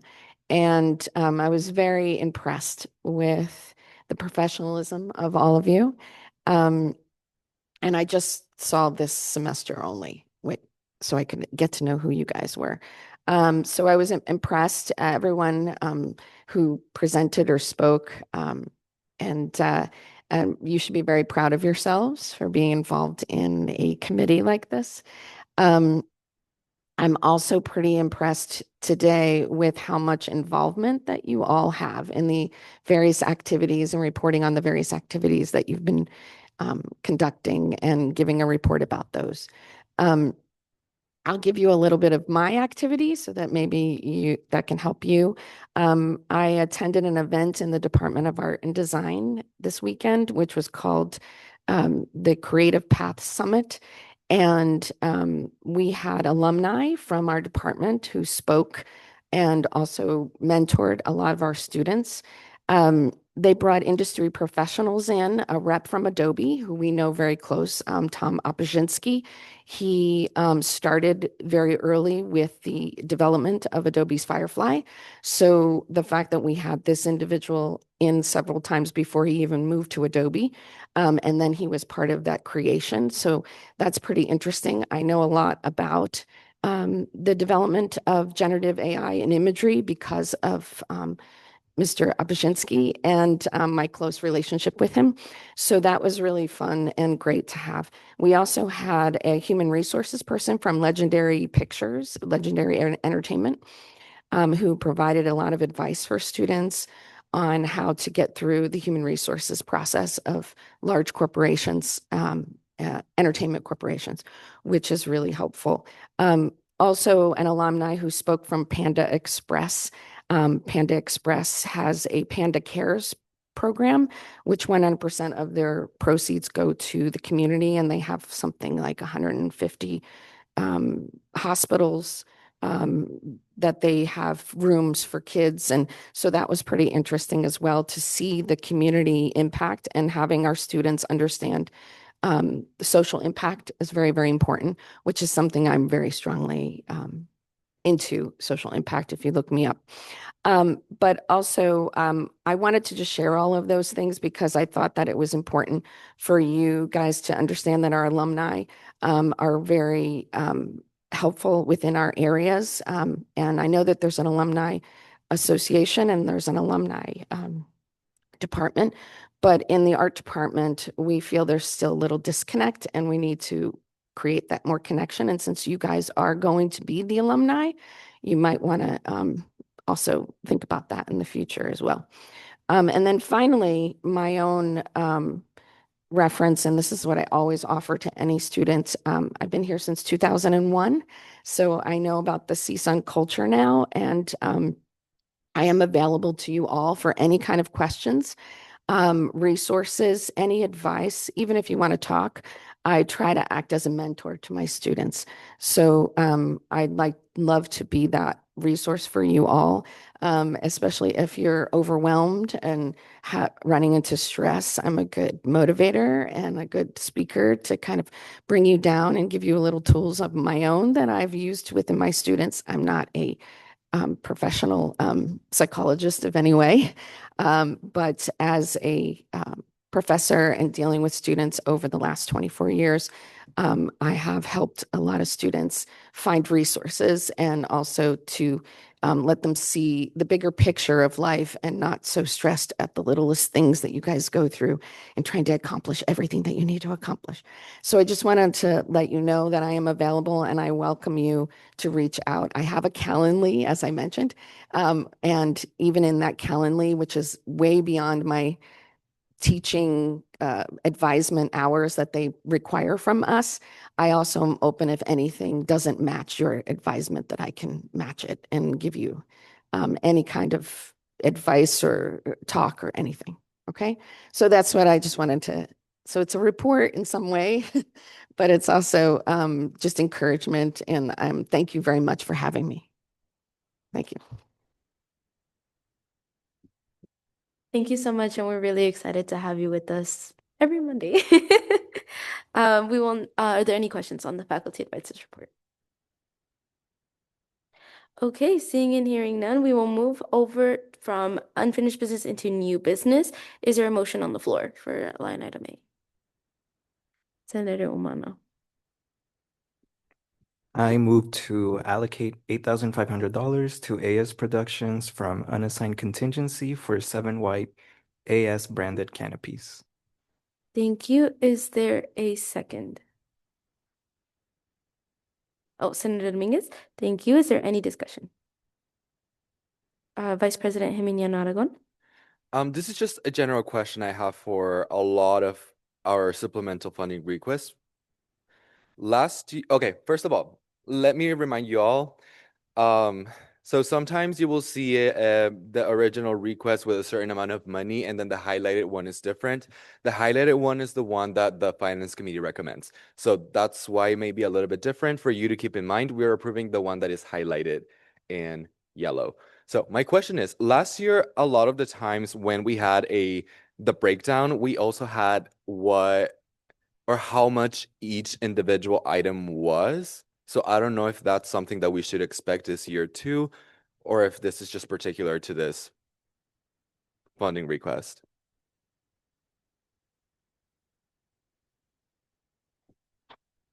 Yeah, I can go ahead and provide you guys with like how much each item costs, if that's what something you were looking for. But yes. Would you like me to pull it up? Pull up the request, just give me 1 second.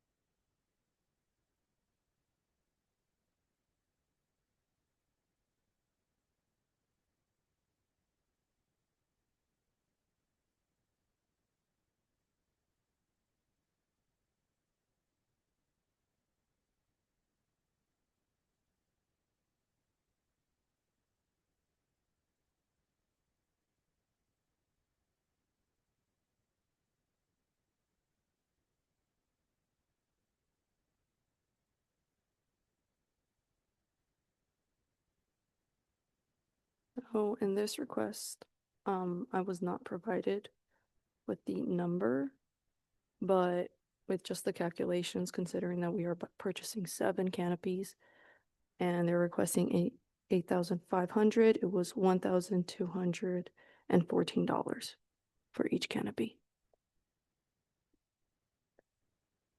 Executive Director Allen or Denise? Yeah, so we just kind of heard from Emily that the total to get to the 8,500 is based on the individual price of each of the canopies. So for the total of 7, the 1,002 plus is what gets us to the 8,500. Thank you. Are there any further questions on this line item? Senator Cabrera Figueroa? Yeah, I just wanted to note for everyone, during Finance Committee, when this was presented, James actually came in and did a presentation about it, showed an actual breakdown, explained that each one would be roughly $1,200, and then the additional remainder comes from the taxes and the shipping costs. Vice President Jimeniano Aragon? Are we refraining from also adding that information within our Senate agendas? Because I think there's also another, well, no, that'd be out of order. So. Are there any further questions? Are we refraining from giving a breakdown this year? No, but we can provide one for the next few supplemental fundings if you'd like. Yes. Are there any further questions?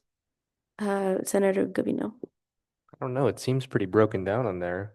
8,500 for 7 canopies. I guess not on the supplemental funding, but you know, yeah. Vice President Jimeniano Aragon? I think as someone who was here last year, I can induce that, but maybe for the new senators, they may not. So I'm just trying to advocate for everyone and also for our general audience that might sit as a public meeting. Executive Director Allen? I think that if you look at the finance recommendations today, that for those items where it's multiples of the same thing for the same price, there would be no rationale to break it down any further, because if it's 7 that gets us to 85, or on the next one 8 that gets us to 2,800, that's the total cost. And then you start to see later on that there is more detailed breakdown of all of the items. And so we can definitely make sure that there's complete transparency, because I understand where you're going, so that you're clear as the board how the Finance Committee is recommending the funds, that you are responsible, your fiduciary responsibility is clear. But again, each of the ones that are here equates to the total price of those items. Vice President Jimeniano Aragon? I completely agree, and I completely trust our processes and how they work. But I mean, we did not have that information of the taxes and like each down of the breakdown. So that was just my contribution to it. Thank you. Are there any further questions or concerns? Okay, seeing and hearing none, we will move over to a vote. All those in favor of allocating $8,500 to AS Productions, please raise your hand.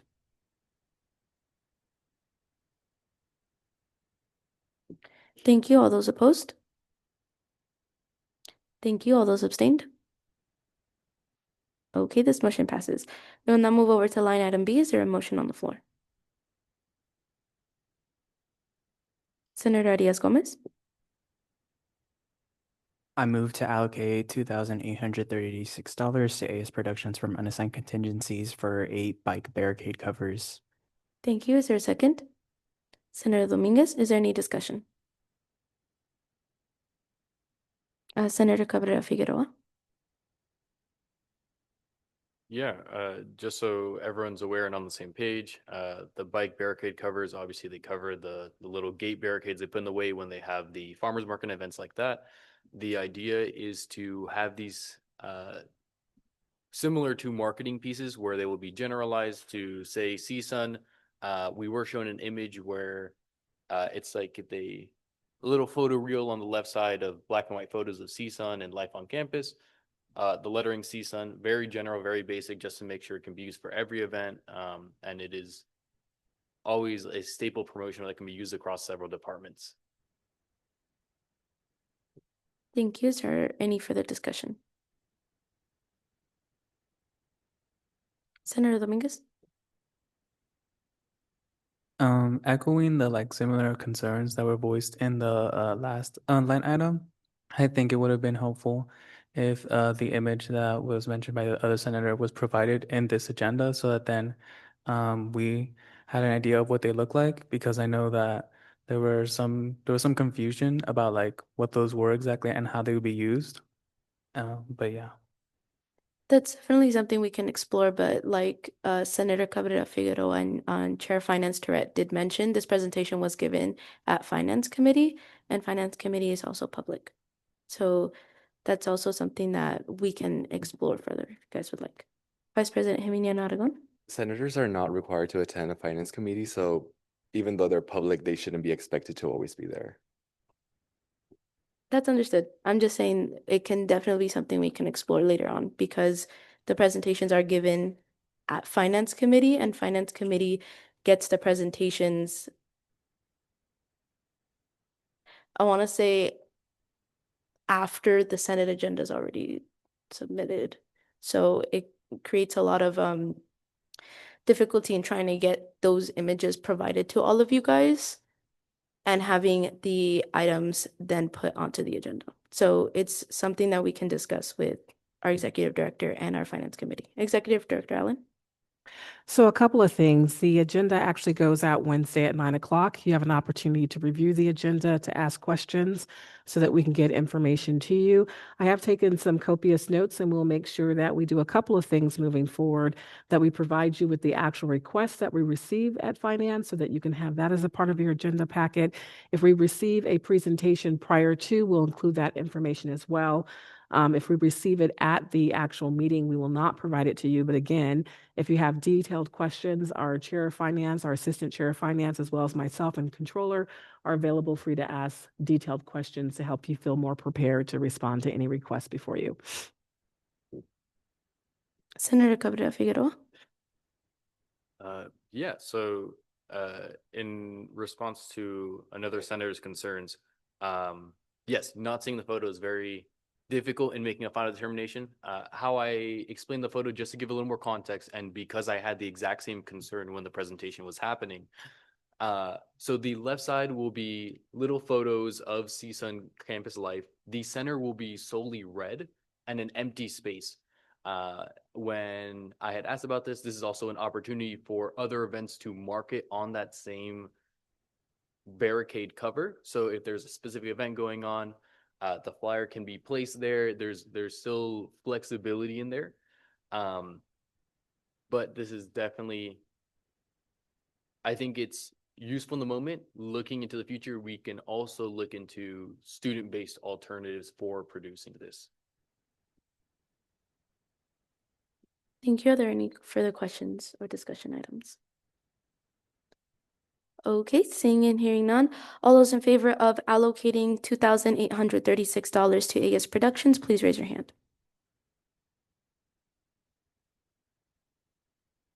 Thank you.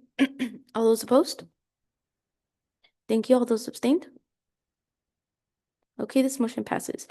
Moving on to line item C, is there a motion on the floor?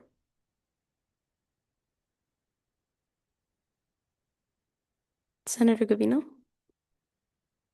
I move to allocate $2,970 to the CSUN American Marketing Association from unassigned contingency, including $1,150 for guest speaker panels, $400 for workshop events, $670 for marketing mashup, $470 for marketing week, $400 for physical marketing, $100 for digital marketing, $100 for supplies, and $150 for bookstore initiatives.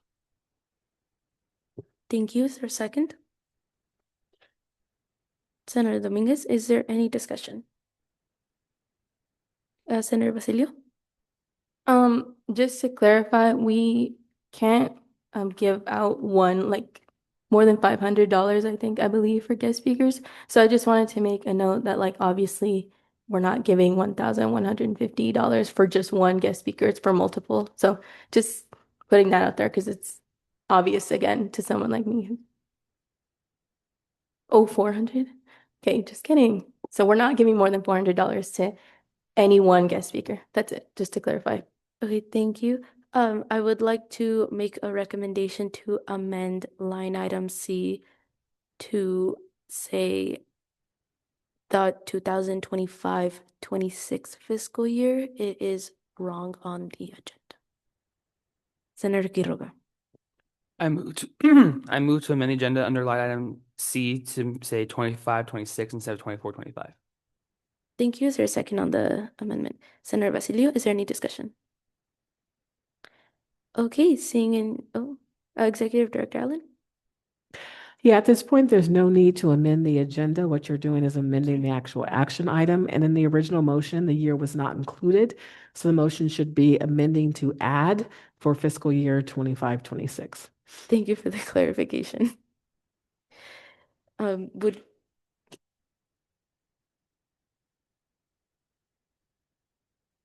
Okay, I would say we vote on the original motion brought by Senator Quiroga, and my recommendation is to kill it.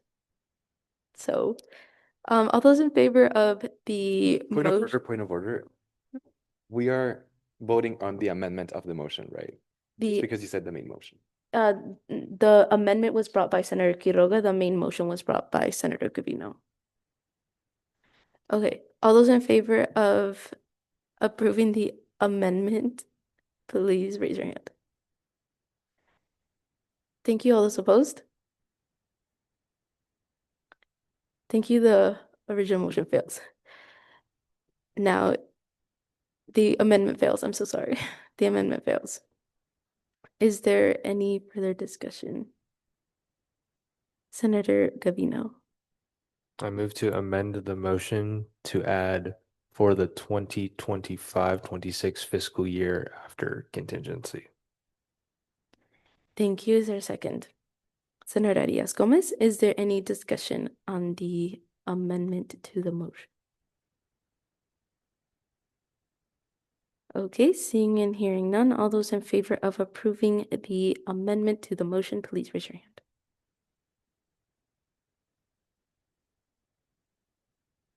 Thank you. All those opposed?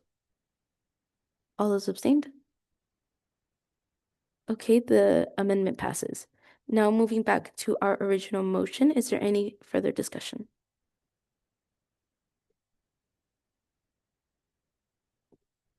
Okay, seeing and hearing none, all those in favor of allocating $2,970 to the CSUN American Marketing Association, please raise your hand.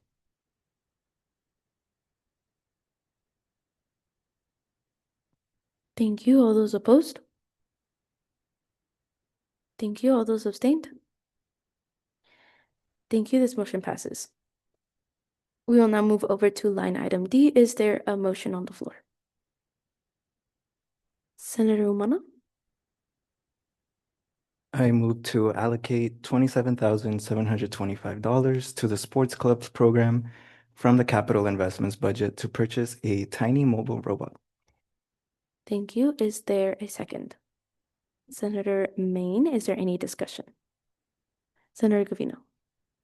Yeah, this one does need a breakdown because I'm seeing capital improvements budget. I'm looking in the AS budget. I might have missed it, but if Chair Tourette has a number on what's in the capital improvements budget, if that's a part of a different budget, because I'm just not seeing it in this year's annual budget, but it might be broken down into something else.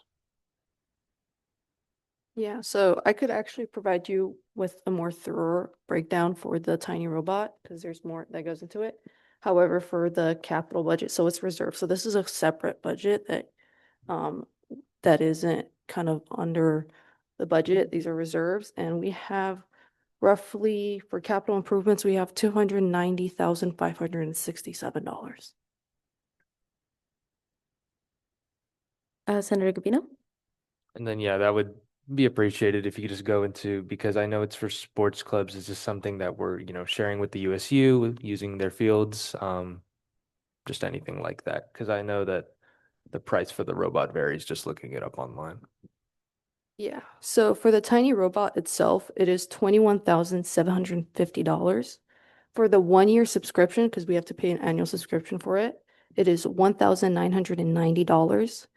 For the all sports template, so the tiny robot can kind of make you line the field to depending on the sport it is. So for that, it is an additional $2,085. And then for installation and training, that is $1,900. So the total will be $27,725. Thank you. Is there any further discussion? Senator Gabino. Yeah, did they mention which fields they'll be lining? So commonly the most used or the sports that technically need the field lighting the most are rugby and lacrosse, which they both utilize the north field. Senator Cabrera Figueroa. Yes, I was unfortunately not in this finance committee meeting.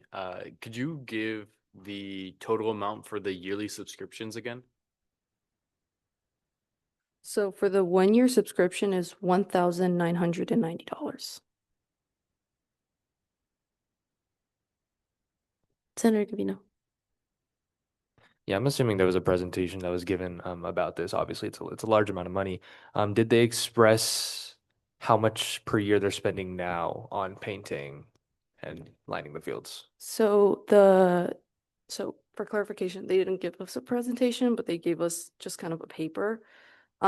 So the clubs that utilize or that necessarily need field lining, they have to kind of pay out of pocket for their paint, and then they have a line, like a string, so they can kind of paint the field with like on a straight line. So there's no form of technology they have. They just have their hands and paint. And then they just kind of field it as it goes and look at a photo. But there's kind of nothing else they use. Senator Cabrera Figueroa. Yeah, and then you mentioned an option that was I think it was 2080 for multiple fields. Could you explain a little bit more on that one? So all sports templates. So for example, when rugby needs to field the field, they have a separate template because they have a different 50-yard line, a hash line. And whereas lacrosse, I don't know how their structure is, but it's a completely different structure. So the all sports template is basically there. So the robot has kind of just basically, so sorry. So the robot kind of just has this template of all the forms of sports lining necessary. So for that, yeah, it was $2,085. Executive Director Allen. Yeah, so I wanted to provide some additional context on this particular request from the Sport Club program. We already heard from Emily that what has been happening is our students have been going out there and utilizing really old technology to mark out a field. Considering that our sport clubs are competitive sport clubs, the field and its design are critical in terms of ensuring that it's set up correctly and that if we've won, that we've won with the field designed the way that it should be designed. And so this is a huge amount of saving of time of our student players. So our students need to be student athletes, and the time that it takes for them to mark up the field every time that they need to play, whether they're on the north field or the other field. So this is not the this is not the USU turf field. These are the grass fields that we use more often for these sports when they are playing other teams. So this is going to be a huge savings for our students that play on these different teams, as well as, again, ensuring that we are marking the field appropriately. So just wanted to give you that additional context. So it's been something they've been looking into for quite some time and have found, I think, a really good deal for us that will last long into the future. Vice President Emiliano Aragon.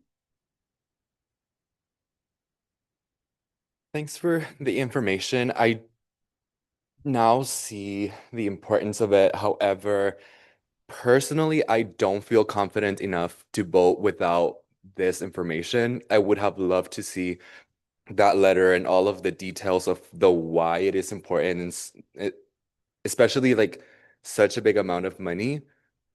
I would suggest to table this to next week so that we can gather more information on it. I don't know how you all feel about it.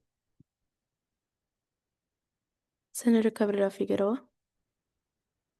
Yeah,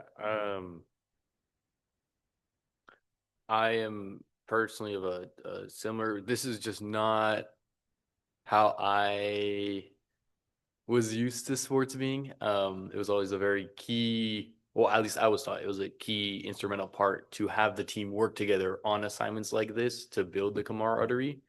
Um, do you happen to know the average cost that any team may spend in a semester or a year on chalk? And I think tabling the idea would be tabling this to next week might be safe. Just because I would love to definitely get one of the carts that drop chalk as you roll it. That's what I always use. But yeah, if you happen to know how much is usually spent by clubs on chalk per semester, that would be very helpful. So the chalk, I can tell you from personal experience because I used to buy it as well for rugby. It cost me upwards to $90 for a case, and we had to buy a case per 2 games. And that was if there were let's say 4 games during the fall semester, but then 8 games, 6 or 4 home games in the spring semester, that could be upwards to $400. And then I don't know how much lacrosse spends, but I'm pretty sure they use the same paint. And that would be an extra $900. And then there's both women's rugby and men's rugby. So it could, and if they don't play during the same time, they could end up spending more. So it could end up being close to $800 a year for chalk alone for lacrosse and rugby. But I think that's my estimate, just off the top of my head. Senator Romana? So will the students be able to use the robot for free and not pay for chalk? They'd still have to pay for chalk. The robot is to actually line the field because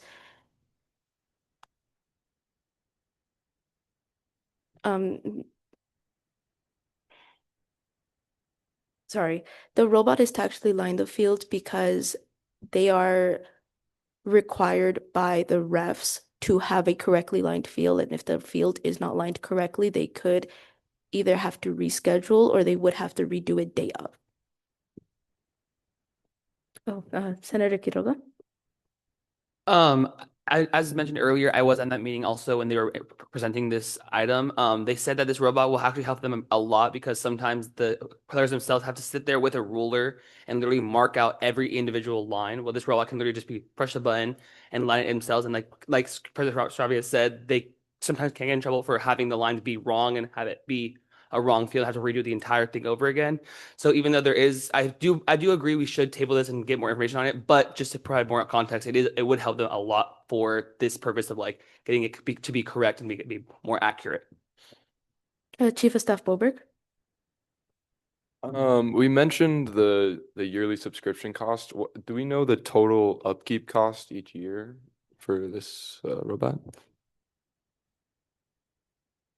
Yeah, so that would be 1,900. That's it. Yeah, that's it. But just for can I go off on this? Okay, just for more information, the thing that sports clubs or the students highlighted when giving their presentation is the time. It's the fact that labor itself. So just with this piece of paper that I have in front of me, there's a total of 15 games that go on, home games, with a mixture of men's rugby, women's rugby, and lacrosse. So this cost, just painting the fields with just paint, is $750. That's how much they pay in paint. For labor, that is, they spend $1,377 with labor itself. And just basically annually with all those put together, they spent $2,127. So the thing that they highlighted is that this robot would take 1 hour just to paint the field. When personally, when women's rugby paints the field, they have to reserve the field from 3 p.m. to 8:30 p.m. and they spend that entire time painting. So the real issue right here now is not the cost of the paint, it's the fact of the time management, the fact that we have to spend hours on hours under the heat or under the cold painting the field. Vice President Jimeniano Aragon. Yeah, I completely agree, and I think it would really help our student clubs. My main thing is also try to think now if we have it, if who is going to manage it, who's going to operate it? Will those be like students? If it breaks down, where would the money come from to fix it? Sort of like those things that come to the back, but like maybe more costly for our sports clubs. So I would say that that's why I would love to have more information and the details on how they would operate and how much that would cost. Senator Gavino. Yeah, I've been in Senate for 2 years and I've never seen a supplemental funding request come out of the capital improvements budget, just me personally. So when Chair Tourette is saying we have 200 upwards of $200,000 to spend for this, I mean Associated Students we should be helping our students and we have our sports clubs and we should be trying to make sure that they're successful as possible, not just on the field, but as Chair Tourette and as Executive Director Allen mentioned, in the classroom and not having to do all this work. So I'm actually very pro it, but I know you guys aren't going to be comfortable. So I move to amend the motion to table the allocation to next week. Thank you. Is there a second? Senator Quiroga, is there any discussion on the tabling? Okay, seeing and hearing none, all those in favor of tabling line item D to allocate $27,725 to sports clubs, please raise your hand. Thank you. All those opposed? Thank you. All those abstained?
So sorry, we're referring to Robert's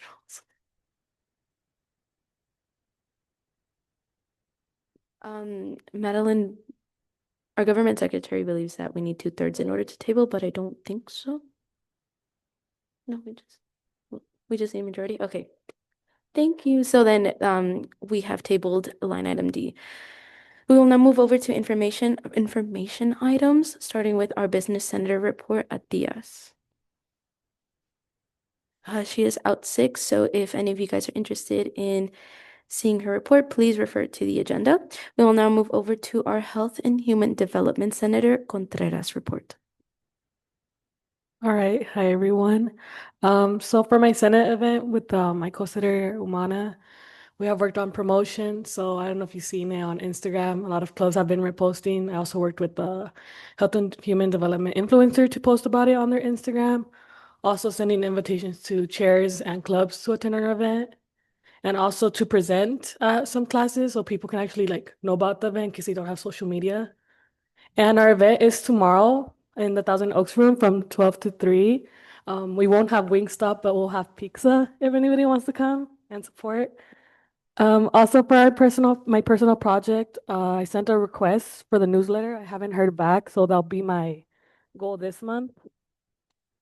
Then for standing committee, we have been doing a lot of internal affairs, so just the CSU stipend models and my promotion referral. And then for office hours, I am going to table the 25th of November in the Health and Human Development in Sequoia Hall, just to connect with more students. And that's pretty much it for my report. Thank you. Are there any questions on Senator Contreras' report? Okay, seeing and hearing none, we will move over to our education Senator Quiroga's report. Hello, everyone. Just a quick update on my personal project. I had a meeting with one of the professors in Deaf Studies, Will Garo. He told me that the installment of a Deaf Studies minor would kind of take away from the major itself. The Deaf Studies major is already a very small major alone, and so in many cases, minors kind of help the engagement in the major because majors are very big. So kind of having a little subsection helps students get more engaged in it. But with Deaf Studies, it's a very small one, so having a minor would take away from the actual major and making it low enrollment. So he said it wouldn't be very possible. But I did want to pivot a little bit. I'm going to try and think of more things to do. I know I spoke with oh my God, I'm blanking on every single word right now. Senator Dominguez a couple of weeks ago about just nothing serious, but maybe doing some sort of an alumni ball mixer, inviting past ASs from many years ago to come and kind of hang out and see the current board, and also maybe planning it around when elections happen so that they can also meet the new board as well. So kind of see like generations of AS happening in one room. That's something I want to do. Maybe trying to bring more collaboration between campus and the dorms as well. Obviously, as many of you know, I'm the vice president for the RHA of student housing. And so I just feel like currently there's a very big disconnect between the dorms and the campus. So I kind of want to bring those two together and kind of do more collaboration. Obviously, tomorrow we have our event for Mental Health Tuesdays in the dorms. So it's good that we're getting going on it, but I want to bring more collaboration between the dorms and campus. And that will be it. Thank you. Are there any questions on our education senator's report? Okay, seeing and hearing none, we will move over to our Health and Human Development Senator Umana's report. Hello. Hello again, everyone. Can you guys hear me?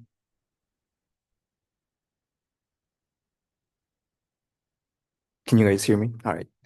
So tomorrow I will be hosting my event with my co-senator, Senator Contreras, pizza with the AS senators and deans. It will be taking place in the Thousand Oaks Hall from 12 p.m. to 3 p.m. This event will be a great opportunity for the constituents of the College of Health and Human Development to congregate, socialize, and eat pizza. They also get to meet faculty and AS leadership. For the event, we plan to host a game of bingo and we have some prizes to give away. So I hope to see some of you guys. For my personal project, I'm kind of shifting away from the idea of a field trip just because there's a lot of moving parts for that. So I'm actually leaning more towards the idea of hosting an LGBT panel here at CSUN. I would love for LGBT professionals in the corporate world to come speak to students and speak about their experience in the working world. I'm currently working with student relations here on campus just to see what the next steps for that would be. And yeah, that's pretty much it for my report. Thank you.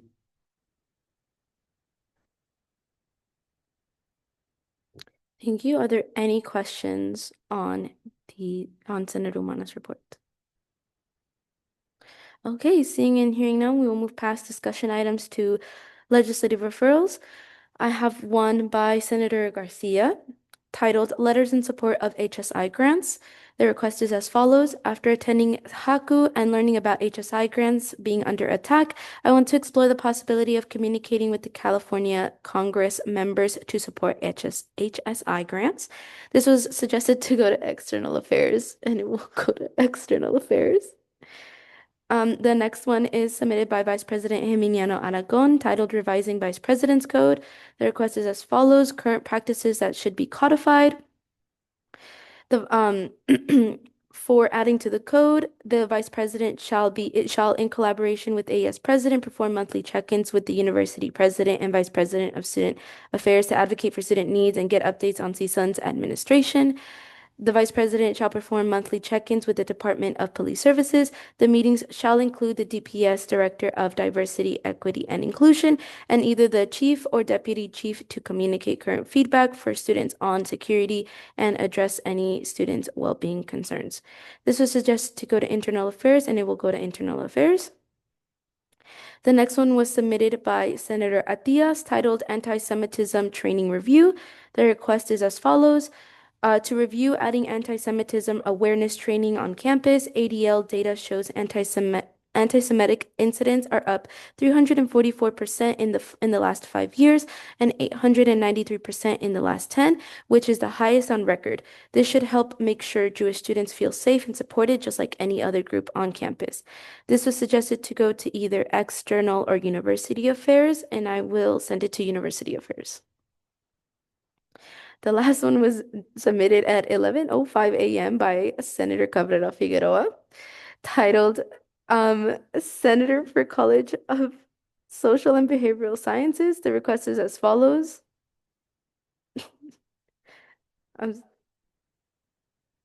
No, it's okay. I read that and I was so confused. My apologies.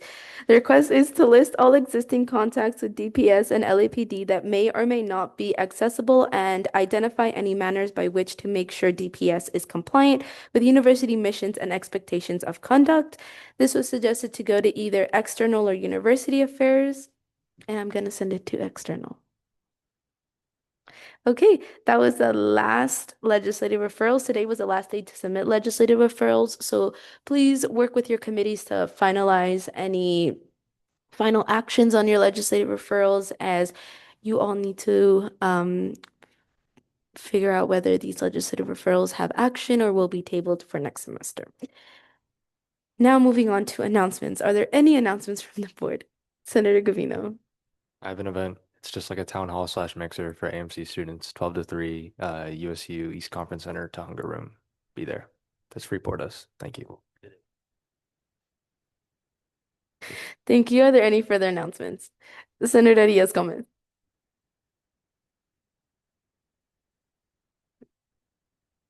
You have a question? Go ahead. What day? Oh, sorry, today. Yeah.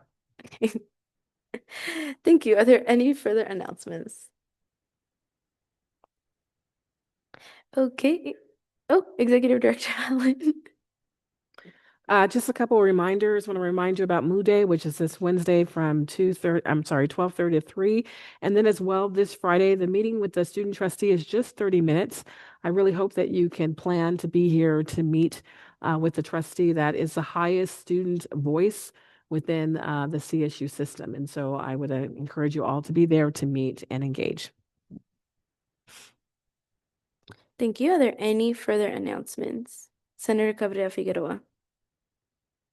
Not too much of an announcement. I think we acknowledge that everyone's been doing great work. You guys have been doing amazing. I just want to say keep up the good work. We're about to hit breaks. A lot of people tend to lose energy at this time, and it's understandable. You know, sometimes that turkey hits a little different, but it's important that we not only as elected student officials, but as student activists as well, that we are proactive in our decisions, that we're making changes that we want to see not only on campus, but off campus, because there are ways to help students besides just in this room. So everyone have a great holiday and just keep working hard no matter what. Thank you. Are there any further announcements? Okay, if there are no further announcements, we will move over to final roll call. Vice President Emiliano Aragon. Here. Senator Abrams. Here. Senator Arias Gomez. Here. Senator Atias. Senator Basilio. Here. Senator Cabrera Figueroa. Here. Senator Contreras. Here. Senator Cunanan. Here. Senator Dominguez. Here. Senator Garcia. Here. Senator Gavino. Here. Senator Kachidia. Here. Senator Kodka. Here. Senator Mane. Here. Senator Quiroga. Here. Senator Ramirez. Here. Senator Umana. Here. Senator Vicente. Thank you. I adjourn this meeting at 11:14 a.m. Remember, Council of Chairs, let's go to it right now. It's going to be in the AS Conference Center.